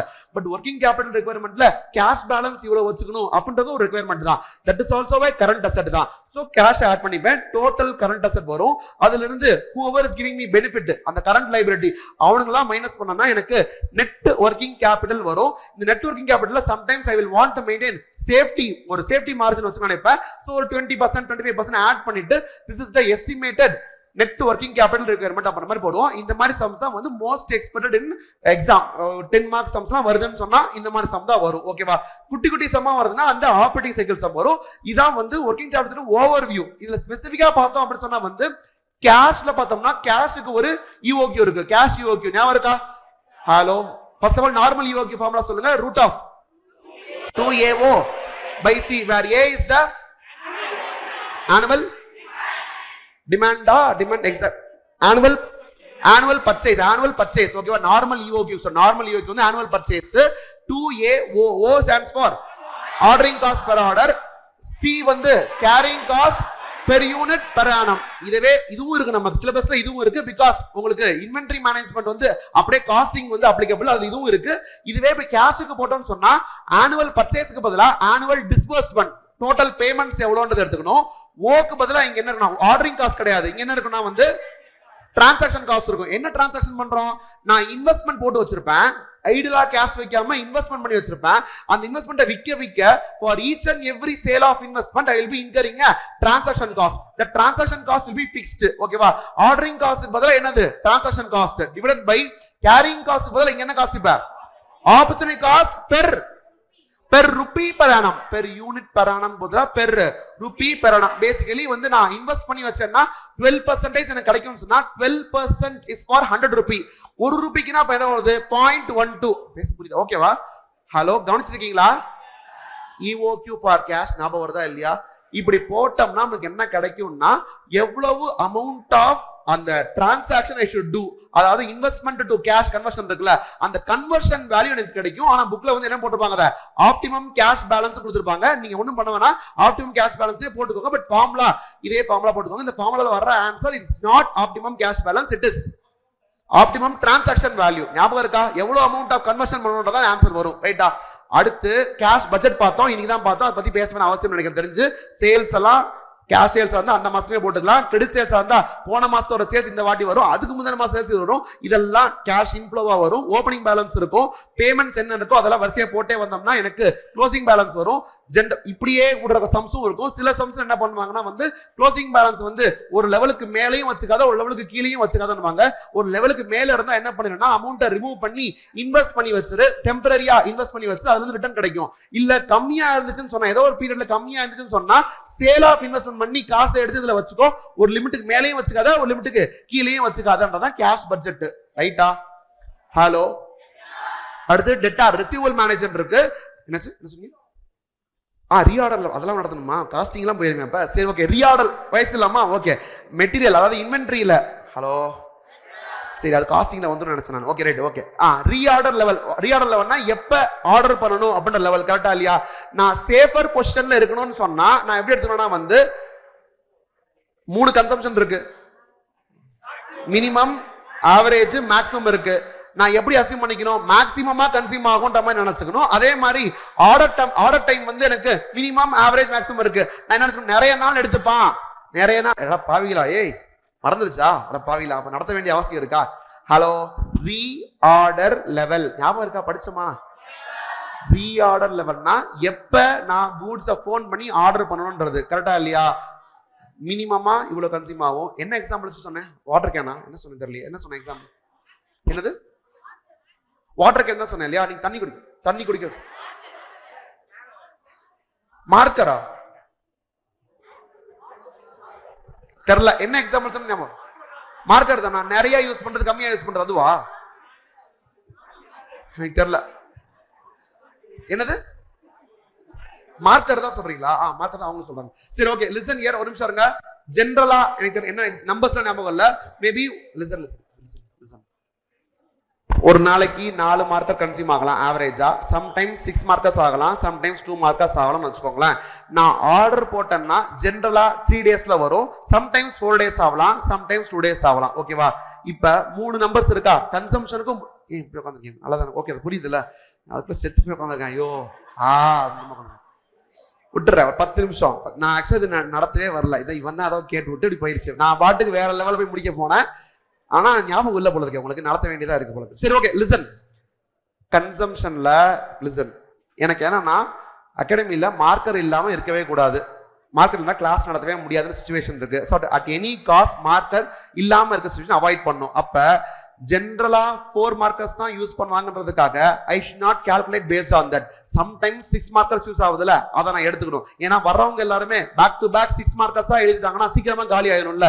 சோ மேக்ஸிமம் கன்சம்ஷன் எடுத்துக்கணும். அதே மாதிரி ஜெனரலா அவன் 3 டேஸ்ல வந்துருவான், ஆனா அந்த ஆவரேஜ் சம்டைம்ஸ் சீக்கிரமா 2 டேஸும் வருவான், சம்டைம்ஸ் லேட்டா 4 டேஸ் வருவான். நான் என்ன எடுத்துக்கணும்னா 4 டேஸ் ஆயிருச்சுன்னா என்ன பண்றது அப்படின்னு சேஃபர் சைடுக்கு எடுத்துக்கணும். பேசிக்கலி 6 மார்க்கர் நிறைய மார்க்கர் எழுதிருவாங்க, அவனும் நிறைய டைம் எடுத்துக்குவான் அப்படின்னு சொல்லி maximum consumption multiplied by maximum lead time ரெண்டுமே மேக்ஸிமம் எடுத்துக்கணும். ஓகேவா இல்லையா? ப்ரீ ஆர்டர் லெவலுக்கு to be on the safer side we have to assume மேக்ஸிமமா கன்சியூம் ஆக போது, அவனும் மேக்ஸிமம் லீட் டைம் எடுத்துக்க போறான் அப்படின்னு போட்டா நம்ம வந்து 6 மார்க்கர்ஸ் into 4 days 24 மார்க்கர்ஸ் இருக்கும் போதே நான் ஆர்டர் போட்டேன்னா கண்டிப்பா எனக்கு வந்து ஸ்டாக் அவுட்டே ஆகாது. வர்றவங்க எல்லாம் 6 மார்க்கர் எழுதினா கூட அவன் 4 நாள் எடுத்தா கூட 24 மார்க்கர்ஸ் முடியறதுக்குள்ள அடுத்த ஆர்டர் வந்துரும். பேச புரியுதா? இது வந்து ரீஆர்டர் லெவல். அடுத்து வந்து மேக்ஸிமம் லெவல் ஒன்னு இருக்கும்.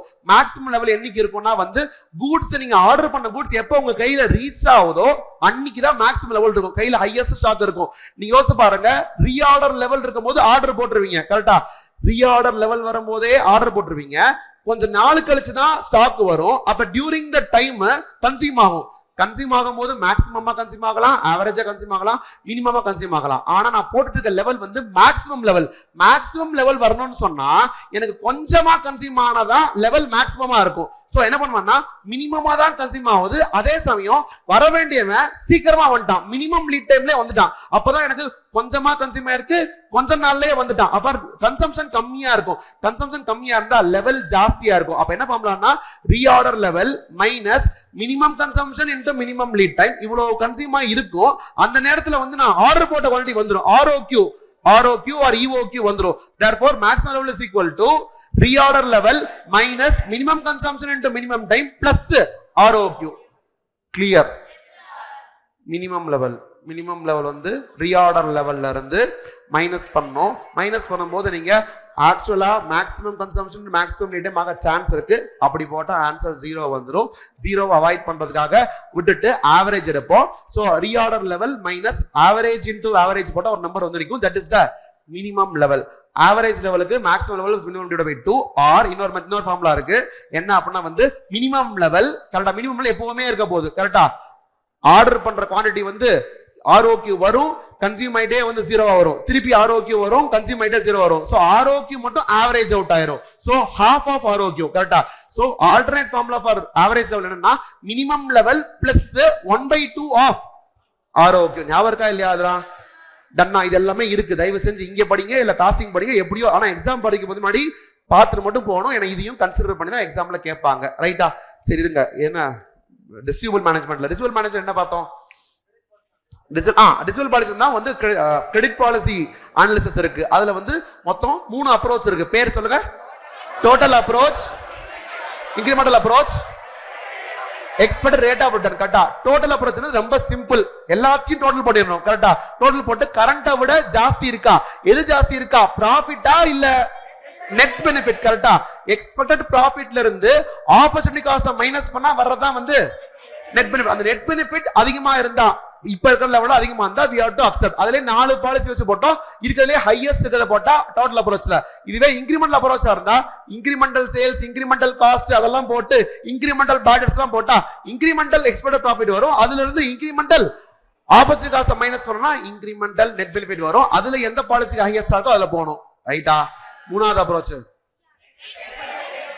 Expected rate of return. அதுக்கு என்ன பண்ணணும்னா incremental profit divided by incremental investment. இந்த இன்கிரிமெண்டல் ப்ராஃபிட் வந்து எதுனா எக்ஸ்பெக்டட் ப்ராஃபிட் இருக்குல்ல, அதாவது பிஃபோர் ரெடியூசிங் ஆப்பர்ச்சுனிட்டி காஸ்ட், அந்த நம்பர்ல இருக்க டிஃபரன்ஸ் எடுத்து போட்டுக்கிட்டு டிவைடட் பை இன்கிரிமெண்டல் இன்வெஸ்ட்மெண்ட் என்ன அப்படின்னா வந்து முன்னாடி கரண்டா ஒரு காஸ்ட் இருக்குல்ல, cost into number of days by 360 இத மாட்டி இருக்கும். இனிமே வந்து காஸ்ட் ஏறும், ஏறினதுக்கு அப்புறம் டேஸ் கூட ஏற சான்ஸ் இருக்கு. அந்த டேஸ் மல்டிப்ளை பண்ணா டிவைட் பை 3 ஒரு அமௌண்ட் வரும். This is the revised investment. Original இன்வெஸ்ட்மென்ட்க்கும் ரிவைஸ் இன்வெஸ்ட்மென்ட் டிஃபரன்ஸ் இருக்குல்ல, அது வந்து incremental investment. Incremental expected profit divided by incremental investment into 100 போட்டினா this is expected rate of return. This should be compared with opportunity cost percentage. அதிகமா இருந்தா accept பண்ணலாம். Suppose multiple projects இருந்தா இருக்கிறதுலே highest percentage யாரோ அவன் அக்செப்ட் பண்ணணும். டன்னா. Last part வந்து மேனேஜ்மெண்ட் ஆஃப் பேயபிள். இத நம்ம ஃபர்ஸ்டே பார்த்தோம் நினைக்கிறேன். மேனேஜ்மெண்ட் பேயபிள்ல ஒரே ஒரு பாயிண்ட் மட்டும் தான் இருக்கு. அதுல வந்து என்னன்னா கேஷ் டிஸ்கவுண்ட் அவைல் பண்றதா வேணாமான்றது இருக்கும். அதுல சிம்பிள் இன்ட்ரஸ்ட் ஃபார்முலாக்கு என்ன அப்படினா வந்து சொல்லுங்க, d divided by 100 minus d, d divided by 100 minus d into 365 divided by t, where t stands for என்னன்னா time gap between last day for availing cash discount and last day for making normal payment. கரெக்ட்டா? அந்த difference தான் t.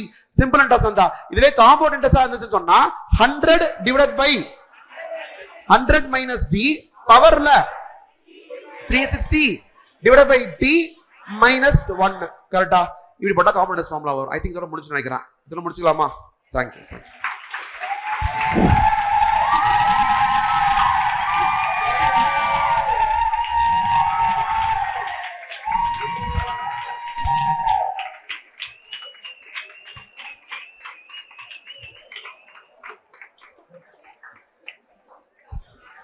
Recollect பண்ண முடிஞ்சதா?